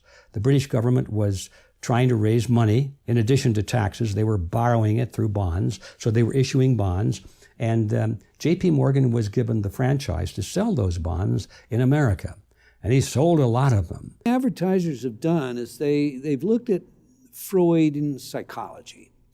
And they've looked at the id, the ego, the superego, the thanatos urge. They've looked at the conflict that Freud discussed that human beings live in, this psychic tension, the impossibility to live up to the requirements of a superego, a perfect parent, the libidinal urges that drive us towards sexual impulses and gross behavior that we have been trained, and fortunately so, to harness and find socially acceptable ways to act out. Now, because they're aware of this tension, because they're aware of this heightened arousal, this anxiety that exists, they look at how they can tweak it, how they can play on it. If, for example, I can cause an arousal and associate that arousal with a product, just as with Pavlovian conditioning, you're more likely to remember that product, especially if I have repetition in it. I've learned in my life that what really matters is helping other human beings. And when I help somebody, I get that feedback that says, your life matters. This day mattered. You're here, and it's good you're here. And that is a self-actualizing principle. To appreciate it, in my view, you have to first understand who you are, break free from this manipulation, stop the cycle that we all get caught in, and convolute the model. Convolute the model instead of looking, what is it that I can get? Maybe think back to Kennedy's words. It's what you can give. Don't ask what you can get from your country, but what you can give to your country. Don't get up in the morning with, how much do I get, but what can I give? I know this. It doesn't matter if you're an attorney, you're a doctor, you're a plumber, you're an auto mechanic. When you do your very best to help that person that comes to you as a customer, not to take their money, but to help them, to sincerely help them, you make a difference. Doing your very best is as close as you're ever going to get to being your very best. Cheating yourself by whatever means, whether it's on your taxes or not keeping your word or cheating yourself, is cheating yourself. I'll say it again. Doing your best is as close as you'll ever get to being your very best, and there's very few of us in pursuit of that today. The fact that I can speak here freely to you, to all of us, is a great, I think, indescribable benefit of our society, one that we should defend tirelessly. The idea of free speech, free expression is the best antiseptic against manipulation, against propaganda, against information operations. And that's why it's so critical that we as citizens always try to seek the truth, always try to be true to what's best for the country, e pluribus unum, versus what may be good for the short-term benefit, the idea of short-term gain, basically giving up freedoms. Giving up freedoms is never a good idea, and frankly, once you give them up, it's always harder to find them again in the long run. Excellent. One more question. We can keep it short. And you've already basically answered Sure. this, but we can. how do people, I mean, we're going to be talking to the audience now, how do the people who are learning about this, how do they defend themselves against strategic messaging that is not in their best interest? How does one defend themselves against strategic information, propaganda? It's a very simple answer. Ask questions. Always check your source. I, as a public figure, am often having to speak publicly about issues and information. I look at everything. I've been criticized by my friends, oh my God, you look at Fox News, you look at CNN. Absolutely, because the false information being provided to the mainstream outlets means something. So why are they saying things a certain way? What does this really mean? Even false information means something. So that's why it's important to understand what's being said when it's being said. In addition to that, then, you want to go to blogs, you want to go to original sources where people have firsthand experience. And you got to combine all of these things to understand the world. The world is a complex entity. Frankly, one of the things which has happened that goes beyond, say, 2,000 years ago is the level and scope and availability of information. We are inundated with information. That's why it's even more important for individuals to sort through it as rapidly as possible, to seek the truth. And frankly, you know, people, I think, are smart enough to understand when something's true and something's not. I guess you could call it your spidey sense. If something doesn't look right or smell right, it probably isn't right. So go with that. Try to understand why you feel that way. Always ask questions. Never accept simply what is presented at face value. Trent Lott, Senator Trent Lott spoke to me one time in the Fox Green Room when I first became a public figure in 2005. And his guidance to me has resonated. There's 2 points he wanted me to remember. He offered 2 points of advice. First point of advice was, in Washington, D.C., in this town where we're talking right now, it's never good to be right ahead of your time. Well, we found that out through Able Danger and the fact that we were so far on the cutting edge, people didn't want to hear what we had to say. And frankly, when it became public knowledge, people didn't want to talk about it. So that lesson is absolutely true. Senator Lott was absolutely correct. The second lesson he taught me, and this is something that I'm still learning today, he advised me that whatever they're talking about publicly, whatever the issue is in the news, whatever the information is about that topic, it's really about something else entirely. And I believe that to be true. Whatever the public face of something is, whatever they're talking about publicly, there's something else over here they're probably not looking at. And that's why it's important for individuals to look beyond what is being presented publicly and try to figure out for themselves what's really going on.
Secure your copy today at Infowars.com.